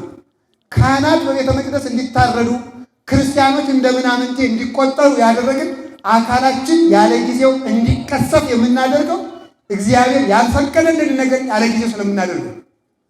ጥያቄ፣ ዲያቆን ቅስና ሳይቀበል ቄስ ሳይሆን ታቦት መንካት ይችላል? ጎበዞች ናቸው። ችችንም ይችላል አይችልም? አይችልም። በጣም ጥሩ ነው። ማጠን ይችላል? ጽና ይዞ ይችላል አይችልም? ታቦት መንካት ይችላል አይችልም? ወንድና ሴት ሳይጋቡ መደሳሰስ ይችላሉ አይችሉም? እናንተ ግን ታደርጓታላችሁ? ይችል ይሄ ነው ሁላችሁ አያችሁ። በለስ መንካት የሚባለው በለስ መንካት ይሄ ነው። ከጋብቻ በፊት መበላሸት። ያንን የእግዚአብሔርን የፍቅር ሕግ ስናፈርስ ሀገሪቱ እየፈረሰች መጣች ማለት ነው። ሀገር የሚፈርሰው ለዚህ ነው። አሁንም ሞት ከምድሪቱ እንዲቆም ከፈለግን በለሱን መብላታችን እናቁም። እግዚአብሔር የከለከለልን ነገር እንተው። የፈቀደልንን ምን ባደረግ ነው። ለፈቀደልን ጊዜ አጥተን ላልፈቀደልን ስንባክን እንውላለን። አሁንም ያልተፈቀደልን ነገር በሙሉ እንተው። አንዳንድ ጊዜማ ሰው አይጣል አይደረስ እኮ ነው። አንድ አባቴ አባዬ አቤት አሳ መብላት ይቻላል አይቻልም ይላል። አሁን በነገራችሁ ላይ እንደው ሰምታችሁ ግን የሕዝቡን ጅልነት የምታውቁት መጽሐፍ የሚጽፉ ሰዎችን እያያችሁ ነው። አሳ መብላት ይቻላል አይቻልም? መጽሐፉ 10 ብር ነው ይላል በየገዳሙ። መፋታት ይቻላል አይቻልም? መጽሐፉ 10 ብር ነው። ይሄ መፋታት እንደማይቻል አታውቁም? ታውቃላችሁ? ተመልከቱ፣ አይጣ ላይ ድረስ ነው። አሁን ልጠይቃችሁ የፈለግኩት ሌላ ነው። አሁን አሳ ይበላል አይበላል ቢል ብላ ችግር የለም ልጅ እግዚአብሔር የፈጠረው ቅዱስ ነው ቢል አባገሌ የገባቸው ናቸው ይባላል። የገባቸው ናቸው ይባላል። እያኛው ደግሞ አይ እነዚህ ደግሞ ነገር ያካብዳሉ ይባላል። ስለዚህ ተመልከቱ። ነገር ግን አንድ ነገር ልንገራችሁ፣ የሥጋ ሸክም ሲቀል የነፍስ ሸክም ይጨመራል። የሥጋ ሸክም ሲቀል የነፍስ ሸክም ይቀላል። ጥቂት ለዚህ ነው ሸክሜ ቀላል ነው፣ ቀንበሬ ልዝብ ነው፣ ሕግ አስጨናቂ አይደለም ማለት ነው። በሥጋችሁ ጥቂት ብትቸገሩ ነፍሳችሁን ነፃ ታወጣላችሁ፣ ሀገር ነፃ ታወጣለች። የእግዚአብሔርን ሕግ የሚያቀልላችሁ ሰው አትፈልጉ።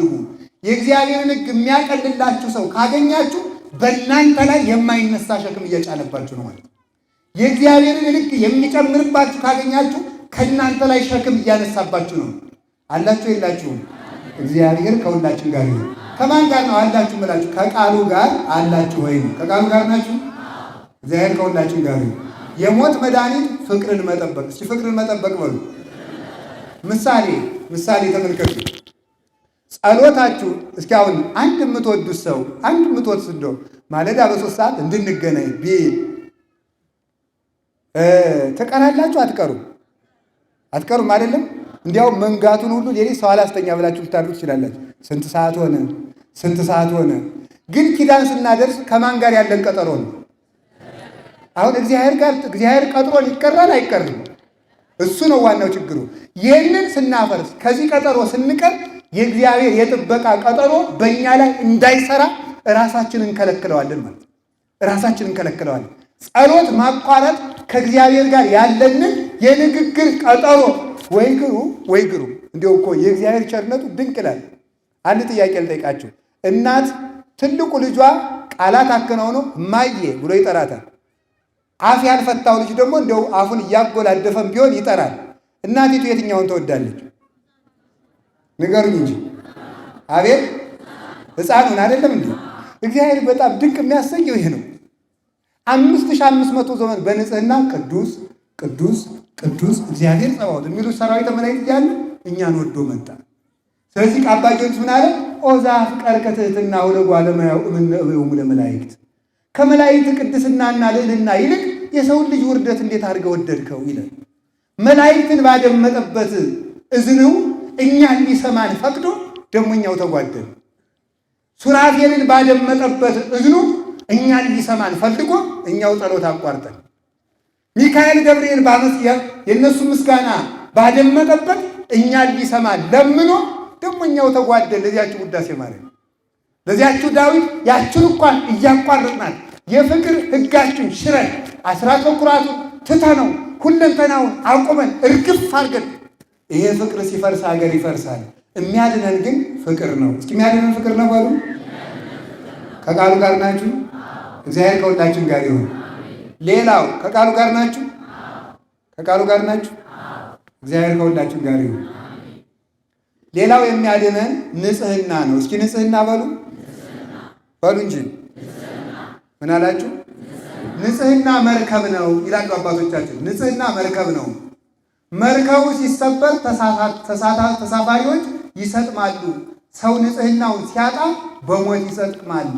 በሔዋን ድንግልናዋን በጋኔን ወሬ ማርከስ ሞት እንደመጣ በድንግልና ማርያም ንጽህና ሕይወት መጣ።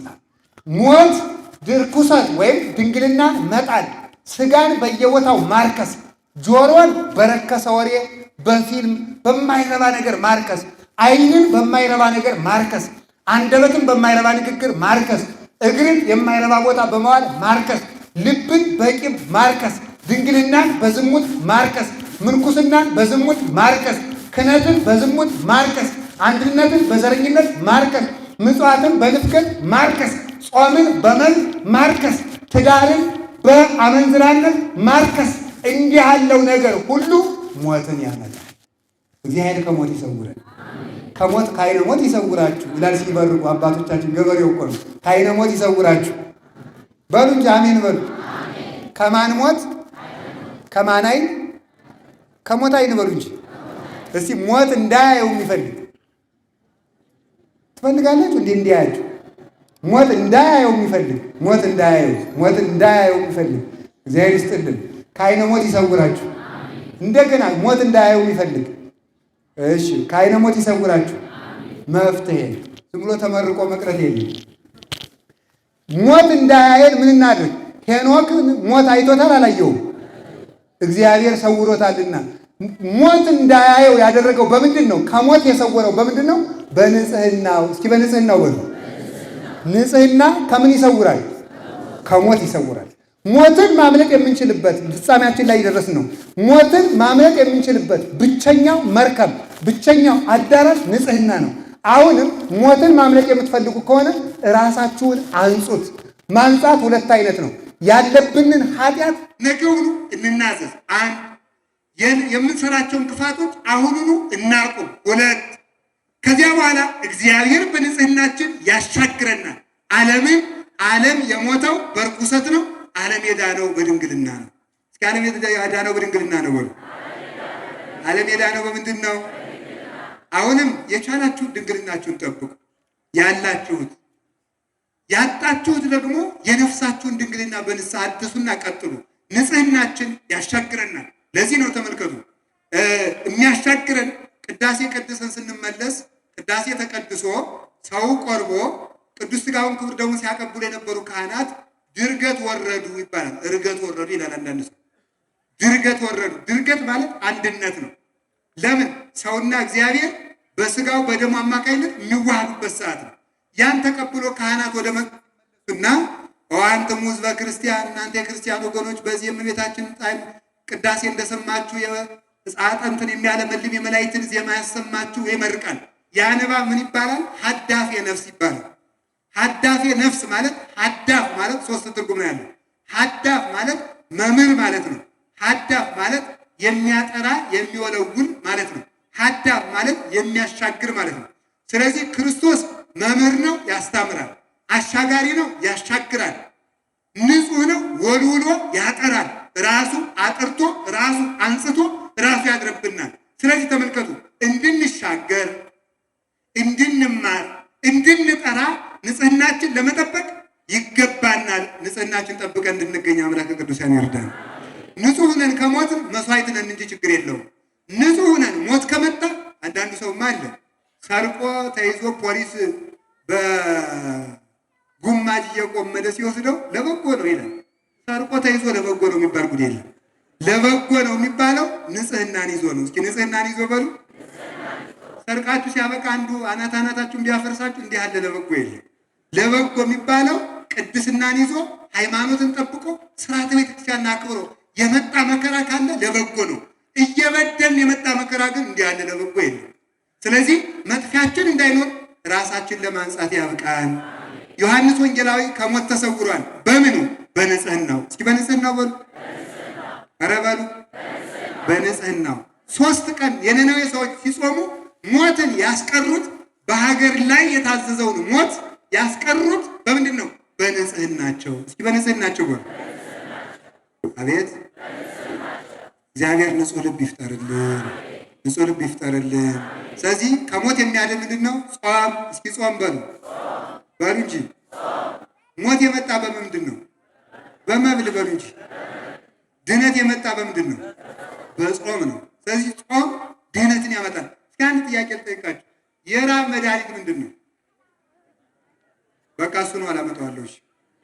ተመልከቱ። ጾም ለዓለም መብላት ለዓለም ሞትን ሲያመጣ፣ መጾም ግን ለዓለም መድኃኒትን አምጥቷል። እሱ ነው ዋናው መሰረታዊ ነገር ማለት ነው። መሰረታዊ ነገሩ መጾም ለሞት መድኃኒት ነው። መብላት እግዚአብሔር ያሳያችሁ፣ ክርስቶስ ያመልክታችሁ። ክርስቶስ በሚመላክባት አገር ሰው ነው ክርስቲያኑ ቁጭ ብሎ በጾሙ ስጋ ወጥ የሚበላ ማለት ነው። በጾሙ ስጋ ቤት የሚገኘው ሞልቶት የሚገኝ ክርስቲያኑ ነው። እየበላን እንጥፋ እንዳህየ እየበላን እኮ ነው የጠፋው።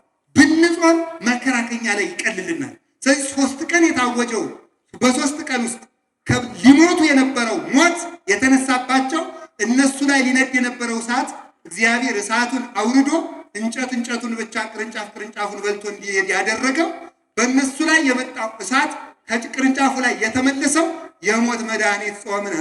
እስኪ በሉ የሞት መድኃኒት ምንድን ነው? የህይወት ጸር ደግሞ ምንድን ነው? መብል በሉ። አንዳንዱ ሰው ይላል እግዚአብሔር ምን ሰራ እንጂ ምን በላ አይልም ይላል። አዳምን ምን በላ ብሎ አይደለም የፈረደበት። ስለዚህ ጾም መድኃኒታችን ነው። ሁልጊዜ እነጹም እንፈወሳለን። እንድንፈወስ አምላከ ቅዱሳን ይርዳን። አምላከ ቅዱሳን ይርዳን። ሌላው የሞት እስኪ አንድ ጊዜ የሞት መድኃኒት በሉ። ህግ። እስቲ ህግ በሉ። ባለቤቱ መድኃኒዓለም ምን አለ? ቃሌን የጠበቀ በሉ እንጂ። እውነት እውነት እላችኋለሁ ቃሌን የጠበቀ ሞትን አይቀምስም። ምንን አይቀምስም? ምኑን የጠበቀ? ቃሌን የጠበቀ። አሁን እንዳንሞት ምን እናድርግ በሉ። በሉላችሁ በሉ አንድ ጊዜ እንዳንሞት በሉ። ምን እናድርግ በሉ። ቃሉን እንጠብቅ። እስኪ ቃሉን እንጠብቅ በሉ። የቱን ቃሉን? አሁን ሂዳችሁ ከነገ ማለዳ ጀምራችሁ ከነገ የቤት ስራ እየሰጧችሁ ነው። አዛኝ ነው ባታደርጓት ከዚህ በኋላ ከደማችሁ ንጹህ ነኝ። የምሬን ነው። እንዲህ ማለት ስለምንችል ነው። ኃጢአተኛው ከኃጢአቱ ይመለስ ዘንድ ባትነግረው የኃጢአተኛውን ደም ካንተ ፈልጋለሁ። ኃጢአተኛው ከኃጢአቱ እንዲመለስ ነግረው ባይመለስ አንተ ከደሙ ንጹህ ነህ ብሎ ትንቢተ ሕዝቅኤል ላይ ነግሮናል።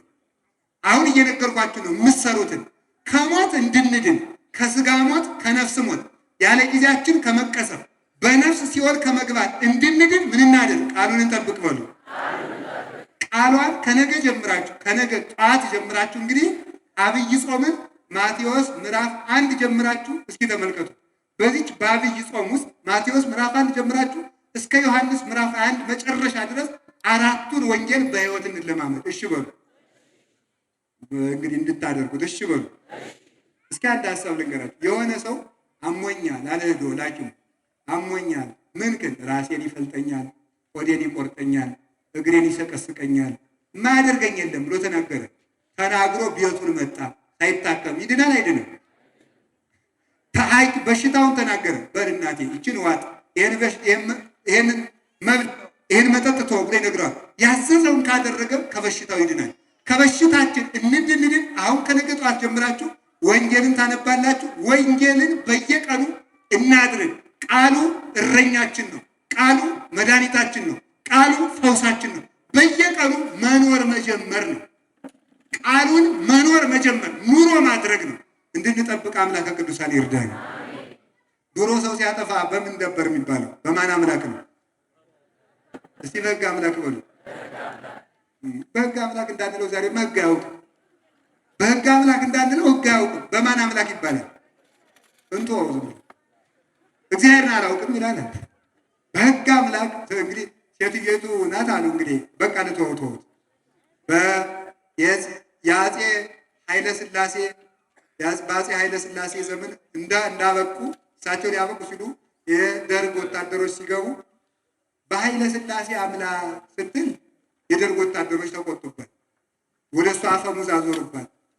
በደርግ እንዳይሉ ደግሞ የአፄ ኃይለ ሥላሴ መኳንንቱ መሳፍንቱ በዚያ በጎን ደግሞ ያዩታል። የተረፉ የድብልቅልቁ ያለ ሻለች ይባላል። በእውነቱ ማለት አስቸጋሪ ነው። ድብልቅልቁ የወጣበት ማለት ነው። ስለዚህ በሕግ አምላክ በሉ። አንድ ጊዜ በሉ። በሕግ አምላክ ብለንማ እንዳንጠበቅ ሕጉን እኛው ተው ነው። ሕጉን እኛው ስለተው ነው የሕግ ባለቤት እግዚአብሔር እንዳይጠብቀን ራሳችን አሳልፈን ለዝንጀሮ ላውሬ የሰጠን ነው። ሕጉን ብንጠብቅ ግን በሕግ አምላክ ስንላቸው የሚቆሙልን እግዚአብሔር ያመልክተው፣ ክርስቶስ ያሳየው፣ እግዚአብሔር ያመልክተው ብለን ስንነግራቸው ብሶታችን የሚሰሙ ሰዎች ጆብ ድሃ ተበደለ፣ ፍርድ ጎደለ፣ ሕግ እግዚአብሔር ተጣሰ፣ ቤት ተተኮሰ፣ የሰው ደም ፈሰሰ ብለው ቅን የሚፈርዱ ባለስልጣናት ይሰጠን ነበር። ሕጉን ስላፈረስ ነው ግን በሕግ አምላክ ብለን የሚሰማን አጣን። እግዚአብሔር የሕግ ባለቤት ነው። የሕግ አምላክ ሆኑ። ስለዚህ እግዚአብሔር ቤተሰቦች እንዳንሞት እናንተ በሕግ አምላክ እስኪ በሕግ አምላክ በሉ። በሕግ አምላክ ይዣችኋለሁ ሕግ እንዲኖራችሁ። እስኪ ሕግ እንዲኖረን በሉ። ባለትዳሮች የትዳራችሁን ሕግ አጽኑ። ወጣቶች የወጣትነታችሁን ሕግ አጽኑ። ወንጌልን እንጠብቃል። ከዚያ በኋላ ሰምናለ አዲሱን ወይን ባሮዬ ረዋት ባሮዬ ማሰሮ የሚጨምር የለም። ለምን ዝቁይ ይትሐጎል ወይኑ ይትካው። እንደዚያ ቢያደርጉት አዲሱን ወይን ባሮዬ ማሰሮ ቢጨምሩት ረዋቱ ይሰነጠቃል፣ ወይኑ ይፈሳል። ወባይቱ ለወይንሰ ሐዲስ ውስተ ዝቅ ሐዲስ ይወድይዎ ወይተዓቀቡ ክልኤሆሙ በባይናቲሆሙ። አዲሱን ወይን ባሮዬ ማሰሮ አይጨመርም። አዲሱን ወይን በአዲስ ማሰሮ ይጨምሩታል። ሁለቱ ይጠባበቃሉ። አንድ ጊዜ ሁለቱ ይጠባበቃሉ በሉ። አሮዬ ማሰሮ የተባለ ኃጢአት ድሪቶ ያደረገው የክርስቲያን ሰውነት ነው። አዲስ ወይን ባሮዬ ማሰሮ አይጨመርም ማለት አዲስ የሆነው የማያረጀው የእግዚአብሔር ቃል ኃጢአት አሮዬ ባደረገው በክርስቲያን ሰውነት ቢነግሩት፣ በንስሐ ባልታደሰ ሰውነት ቢነግሩት ተሰብኮ ሲወጣ ያፈሰዋል። ለወይንስ ሐዲስ ውስተ ዝቅ ሐዲስ ይወድይዎ። ሐዲሱን ወይን በአዲስ ማሰሮ ጨምሩት ማለት አዲስ የሆነው ቃል እግዚአብሔር በንስሐ በታደሰ ሰውነት ቢነግሩት ይቀመጣል። ወይተዓቀቡ ክልኤሆሙ በባይናቲሆሙ። አዲስ ወይን በአዲስ ማሰሮ ሆኖ ሁለቱ እንደሚጠባበቁ ረዋቱን ወይኑ እንደሚያለሰልሰው ወይኑን ማሰሮ እንደሚያበስለው ሁሉ ሕጉ እኛን ይጠብቀናል፣ እኛም ሕጉን እንጠብቃለን። በሉ ከዛሬ ጀምሮ በሉ እኛ ሕጉን እንጠብቃለን፣ ሕጉ እኛን ይጠብቀናል። በሉ ሕጉ ማንን ይጠብቃል? እንድንጠበቅ አምላከ ቅዱሳን ይርዳል። ካሁን ከዚህ በኋላ ጸልዩ ብሎናል፣ እንጸልይ። ስገዱ ብሎናል፣ እንስገድ። ታረቁ ብሎናል፣ እንታረቅ። ጹሙ ብሎናል፣ እንጹም። አስራት አውጡ ብሎናል፣ አስራት እናውጣ። ቁረቡ ብሎናል፣ እንቁረብ። ተናዘዙ ብሎናል፣ ንስሐ እንግባ። ከዚያ በኋላ ይህን ሁሉ አድርገን ምን እንበለው? ጌታ ሆይ አንኳኩ ይከፈትላችኋል ብለህ ነበር። ለምኑ ታገኛላችሁ ብለህናል። ለምኑ ይሰጣችኋል፣ ፈልጉ ታገኛላችሁ ብለሃል። ከእናንተ መካከል ልጁ ዳቦ ቢለምነው ድንጋይ የሚሰጠው፣ አሳ ቢለምነው እባብ የሚሰጠው፣ እንቁላል ቢለምነው እንቧይ የሚሰጠው ማን ነው? እናንተ እምነት የጎደላችሁ። እናንተ ክፉዎች ስትሆኑ ለልጆቻችሁ መልካም የምታደርጉ ከሆነ የሰማይ አባታችሁማ እንዴት አብልጦ መልካም አያደርግላችሁ ብለሃል። አሁንም እያንኳኳን ነው፣ ክፈትልን። እየለመን ነው፣ ስጠን። እየፈለግን ነው፣ እናግኝ ብለን በቃሉ እንሞግተዋለን፣ እናገኘዋለን። አምላካችን እሱን ለማግኘት ያብቃን። እንዲያ ለማድረግ ምኑን እንጠብቅ? ቃሉን እንጠብቅ በሉ እንጂ ቃሉን ጠብቀን ለመኖር ያብቃን። ሕገ እግዚአብሔርን መርሳት በዲያብሎስ ለመጠለፍ በሞት ለመታሰር ያበቃል። የመጨረሻ እስኪ የሞት መድኃኒት በሉ። ሁለት ነገር ብቻ ቀሩኝ።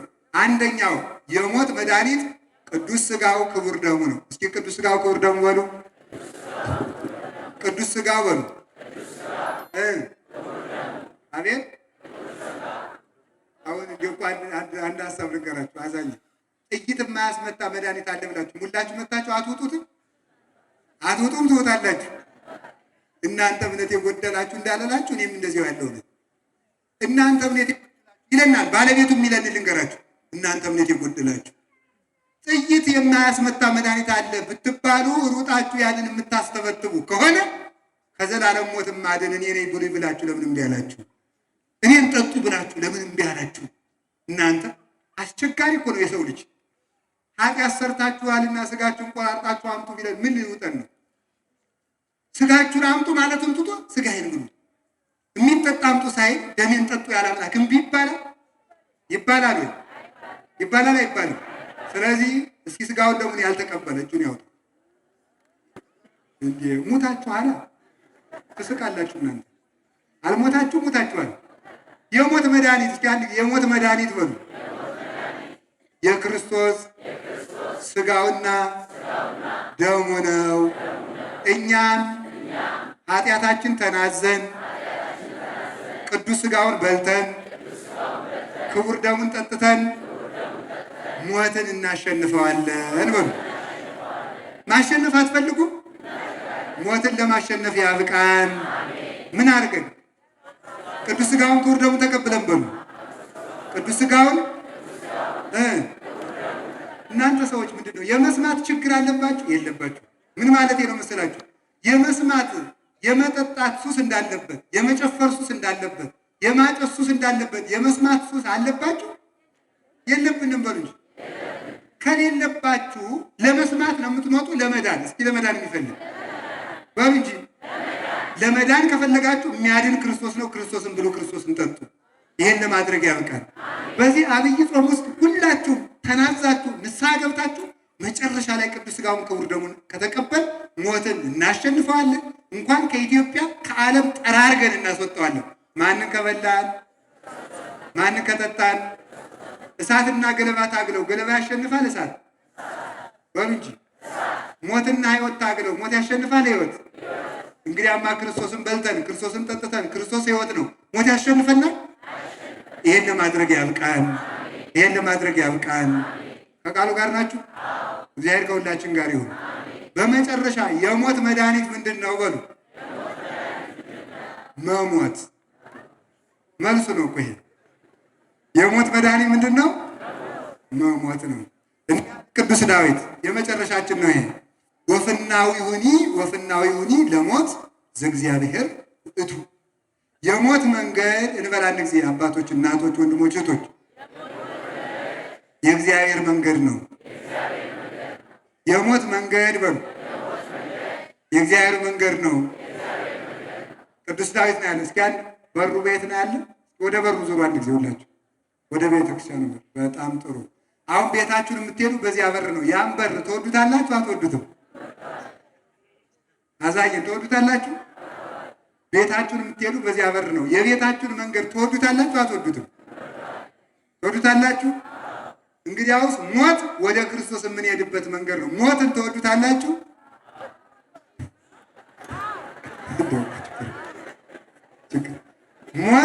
ሞት የማን መንገድ ነው ብያችኋለሁ? አቤት። ሞት የእግዚአብሔር መንገድ ነው። ወደ ቤታችሁ የምትሄዱበት መንገድ ትወዱታላችሁ? ወደ እግዚአብሔር የሚያደርስ መንገድ ትወዳላችሁ? ሞት ወደ እግዚአብሔር የሚያደርስ መንገድ ነው። ሞት ትወዳላችሁ? እንግዲያማ ሙቱ። እንሙት። እሺ፣ በጣም ግሩም ነው። መሞት አለብን አይደል? ስለዚህ ቅዱስ ጳውሎስ ምን አለ? ልሄድ ከክርስቶስ ጋር ልኖር እናፍቃለሁ። እስኪ በሉ ልሄድ በሉ እስኪ። ከክርስቶስ ጋር ልኖር ምን እላለሁ? እናፍቃለሁ። አትናፍቁም? ትናፍቃለህ። የድካሙ ዓለም ቀርቶብን በኃይል ዓለም፣ ጨለማው ዓለም ቀርቶብን በብርሃን ዓለም፣ አዶ ያለበት ዓለም ቀርቶብን በፍትህ ዓለም፣ የብቸኝነቱ ዓለም ቀርቶብን ያ ተመልከቱ ከእግዚአብሔር ጋር የምንኖርበት የዘረኝነቱ ዓለም ቀርቶብን የአንድነቱ ዓለም፣ አዶ የሌለበት፣ ድካም የሌለበት፣ ረሃብ የሌለበት፣ ሞት የሌለበት፣ ችግር የሌለበት፣ መታሰር የሌለበት፣ ጭንቀት የሌለበት፣ ደዌ የሌለበት፣ ውጣ ውረድ የሌለበት ላይሞቱ የሚኖሩበት፣ ላይደኸዩ የሚበለጽጉበት፣ ላይዋረዱ የሚከብሩበት፣ ላይጨልሙ የሚያበሩበት፣ ላያጡ የሚያገኙበት፣ ላይወጡ የሚኖሩበት ዘላለማዊ ሀገር መንግሥተ ሰማያት አትፈልጉም? እንግዲያማ እንሞት እንድንሞት እግዚአብሔር ይርዳን። እንድንሞት እግዚአብሔር ይርዳን። ከዚህ በኋላ ሞትን ትፈራላችሁ? ለምን? ወደ እግዚአብሔር የምንሄድበት ምንድን ነው? መንገድ ነው። ስለዚህ እገድልሃለሁ ሲላችሁ ሰው ምንድን ነው? አንድ ሰው መጥቶ ሃይማኖትህን ካድ ካልሆነ እገድልሃለሁ ሲል የአምላኬን መንገድ አሳየኝ እንጂ ምን ታደርገኛለህ? እስኪ በሉ የአምላኬን መንገድ ቅዱስ ዮሐንስ አፈወርቅ ምን አለ? ክርስቶስን እያየ ሞትን የሚፈራ ማን ነው አለ። እስኪ በሉ አንድ ጊዜ ክርስቶስን እያየ ሞትን የሚፈራ ማን ነው? በሉ ማን ነው? ማን ነው? ጥያቄ ማን ነው? ማን ነው? እንጃ ነው። ክርስቶስን እያየ በሉ እስኪ አንዴ። አባቶቻችን ሊቃውንት ምን ይላሉ? ክርስቶስ ውሃ እንደሚያሻግር ገበሬ ነው ይላሉ። ጨርሰናል እንጂ ኧረ ተው በገበሬ አትመስሉ ይሆናል። ናጀሬ ደግሞ እንኳን በገበሬ ክርስቶስ ራሱን በዶሮ መስሏል። አልመሰለም? ኢየሩሳሌም ተተከትሎሙ ለነቢያት ወተወክሮሙ ለሐዋርያት ሚመጠን ፈቀድኩ አስተጋብኦሙ ለውሉድኪ ከመ እንተ ታስተጋብ ዶርሆ በጎሊሃታ የተከነፊያ። ኢየሩሳሌም ነቢያትን የምትገላቸው ሐዋርያትን የምትወግሪያቸው ዶሮ ጫጩቶቿን እንድትሰበስብ ልጆችሽን ልሰበስብ ፈልጌ ነበር አለ። ስለዚህ ክርስቶስ ራሱን በዶሮ አልመሰለም? መስሏል። ክርስቶስ በገበሬ ይመሰላል። ገበሬ እንግዲህ ለከተማ ሰው አስቸጋሪ ነው። እንዲገባቸው አደርጋቸዋለሁ በተቻለ መጠን ይላል መምህር። የከተማ መምህር ምን ያደርጋል? ገበሬ ውሃ ሲያሻግር ተመልከቱ። መጀመሪያ እሱ ይገባና ያየዋል። እስከ አንገቱ እየያዘው ይገባና ከዚያ በኋላ ኑ ቀላል ነው ይላል። እስኪ ኑ ቀላል ነው በሉ እንጂ። ከዚያ በኋላ ሴት ወንዱ ሁሉ እየደፈረ ይገባበታል። ለምን? ቆራጡ ገበሬው ምን ውሃው አቅም እንደሌለው አሳይቷቸዋል። ስለዚህ ሊቃውንት ምን አሉ? ሞት አቅም እንደሌለው ክርስቶስ አሳይቶናል። እስኪ በሉ አንድ ጊዜ ሞት አቅም እንደሌለው ማን አሳይቶናል? ክርስቶስ አሳይቶናል። እንግዲህ ሞት ምን አይነት ነው ብትሉ እርሱ የወለቀበት አንበሳ ቅዱስ ጳውሎስ ምን አለ? ሞት ሆይ መውጃ ወዴት አለ? እርሱን ወለቅ እንደሚያደርግ አንበሳ ዳንኤል እንዳጋማው አለዶ። የመጨረሻ ስለሆነ ይችን አጭር ታሪክ ልንገራችሁ። አላችሁ የላችሁም? እግዚአብሔር ከሁላችን ጋር ይሁን። ነቢዩ ዳንኤል አንድ ጊዜ ንጉሱን አንተ በማይበላ በማይጠጣ ጣዖት የምታምን ለምንድን ነው ግን? አረ ካህናቱ እየበላ ነው ብለውኛል አለ። ከዚያ በኋላ አይበላ ማውቀው ሆነዋልና ድግስ ተደገሰ። ከቤት ቆለፉና ሌሊት አመድ ነስንሰውበት ሄዱ እና አጅሬ የጣዖቱ ካህናት ምልክት መደረጉን ሳያውቁ እንደ ሁልጊዜው መስሏቸው ሌሊት ሄደው ከፍተው በልተው ሲሄዱ ዱካቸው ከየት ተገኘ? ከአመዱ ላይ ተገደሉ። ከዚያ በኋላ ሰይጣን አያርፍምና ጣዖቱን ቢቀጠቅጠው ቀድሞ የማይበላ አምላክ ነበር ያልከኝ፣ አሁን የሚበላ አምላክ ዘንዶ አምጥቻለሁ አለ። ይሄ አምላክ ነው? አዎ አምላክ ከሆነ እኔን ካሸነፈኝ አምልከው፣ ካላሸነፈኝ ግደለው። እሺ ነቢዩ ዳንኤል አለሎ የሚባል ድንጋይ አለ፣ ታውቃላችሁ? ይሄም ሌላ ጥያቄ ነው። አለሎ የሚባል ድንጋይ አለ። ምክንያቱም የዛሬ ሴት አትፈትሉ፣ ሳንቲማችሁን አንጠልጥላችሁ ምንድን ነው የሚባለው? ልብስ የሚገዛበት ሱቅ ምንድን ነው የሚባለው? በሉ እስቲ አሁን ዛሬ የሚፈትል ሴት አለ? ይኸው እኮ ይኸውላችሁ ቀኝና ግራችሁን ማትለዩ ያልኳችሁ መፍተሉን ትታችሁታል። በቃ አትፈትሉ፣ ምን አታረጉ። እንዲሁ እኮ እንዲሁ አዛኝ እኔ ቅርብ የከተማ ሰው ወጥ መስራት ሁሉ የሚችል አይመስለኝም። ለምን ነው መሰላችሁ? ትቶታል ነገር አለው። ይሄ እኩልነት የሚባል ነገር አጥፍቶታል ሰው ነው። እንዲሁ የገጠር እናቶች የከተማው ሰው መከራ አብልቶ ቢያመጣው በሽታ የገጠር እናቶች እንዲያው በርበሬው አሁን ብጥብጥ አድርገው ፈትፍተው ሲያመጡ ጤና እንዲሁም ማምላክ ያሳየን። በርበሬውን ጨምረው ውሃውን ጨምረው እኛ ከባክቴሪያ ለመጠንቀቅ ብርጭቆ ስናጥብ ከእንትን ለመጠን ስናጥብ ዱረን ከስኳርና ከግፊት አልዳንም። እነሱ ግን ምን ያደርጋሉ? እንዲሁ ብጥብጥ አድርገው ገበሬው ሲጎለጉልበት በዋለበት እጁ አፈሩን ጥርግ አድርጎ ግጥም አንድ አይነካው ሲያቅራራ ይሆናል። በእውነቱ ማለት ነው አንድ የሚነካው ነገር የለም ማለት ነው። ሃይማኖት ነው የሚጠብቀና እንዲሁ ባካችሁ ወንዶችም ወንዱ ነው፣ ሴቶችም ሴቱ ነው። እንግዲህ አለሎ የሚባል ድንጋይ አለ። ለመፍጠን ጥጡ የሚዳመጥበት ድንጋይ ነው። ያንን ድንጋይ አጋመ ፍርክስክስ ማይል ጽኑ ማለት ነው። አጋመና በላዩ ላይ ስብ ስጋ ጨመረበት። ስቡ ሲሸት ተመልከቱ፣ ዘንዶ መጣ እየተቅለበለበ። አውስጡ ምን አለ? ምን ያለ ነው? በጣም የተኮሰ ቀይ የሆነ ድንጋይ ነው። ከዚያ በኋላ ያንን ስብ ዋጥ ሲያደርገው ሰውነቱ ስንጥቅ ብሎ ሞተ። እንተርጉመው ምንድን ነው? ስቡን እውጣለሁ ብሎ ሲመጣ አለቱ እንደሰነጠቀው ዘንዶ ክርስቶስ ሲሰቀል አይቶ እውጣለሁ ብሎ ቢመጣ በአለት መለኮትነቱ ቀጥቅጦ ዘንዶውን ዲያብሎስን ሰነጠቀው፣ የሞትን ጥርስ አወለቀው።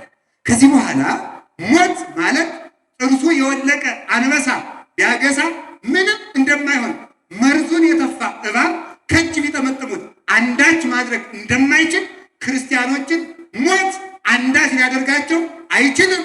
ሞት ክርስቶስ የሚሄድ ወደ ክርስቶስ የምንሄድበት መንገዳችን ነው። ከእንግዲህ በኋላ ሞትንም አንፈራም። ስጋቸው የሚገሉትን አትፍሩ፣ ነፍሳችሁን መግደል አይቻላቸውምና። እንግዲያውስ የሞት መድኃኒት ሞት ከሆነ ነገም የሚገለን እንጣ እየሞትም አንድ ቀን ተገለን ዘላለም እንኖራለን። ሞታችን ሕይወታችን፣ ሞታችን መንገዳችን ነውና ሞትን አንፈራውም። አብረነው እንሰደዳለን። እንደተጠመቀ እንጠመቃለን። እናቱን እናታችን እንላታለን። አባቱን አባታችን ወይ በሰማይ የምትኖር እንለዋለን። እንደተሰደደ እንሰደዳለን። እንደተጠመቀ እንጠመቃለን። እንደታመመ እንታመማለን። እንደሞተ እንሞታለን። እንደተነሳ እንነሳለን። እንዳረገም እናረጋለን። ወደ ሰማይ እንወጣለን። እንከሰ እንወርድ ታይተ አላ ንተልዎ ለዘፈጠረነ። እንግዲህ ወደ ታች አንወርድም፣ የፈጠረንን ተከትለን ወደ ሰማይ እንወጣለን እንጂ። እስኪ በሉ አንድ ጊዜ እንግዲህ ይበሉ። ወደ ታች አንወርድም፣ የፈጠረንን ተከትለን ወደ ሰማያት እንወጣለን። ክርስቶስ ሙቶ እንዳረገ እኛም ሙተን እናረጋለን እና ሞትን አንፈራው፣ ለሞት ሙተን እንኖራለን። ስብሐት ለእግዚአብሔር ወለወላዲቱ ድንግል ወለመስቀሉ ክቡር።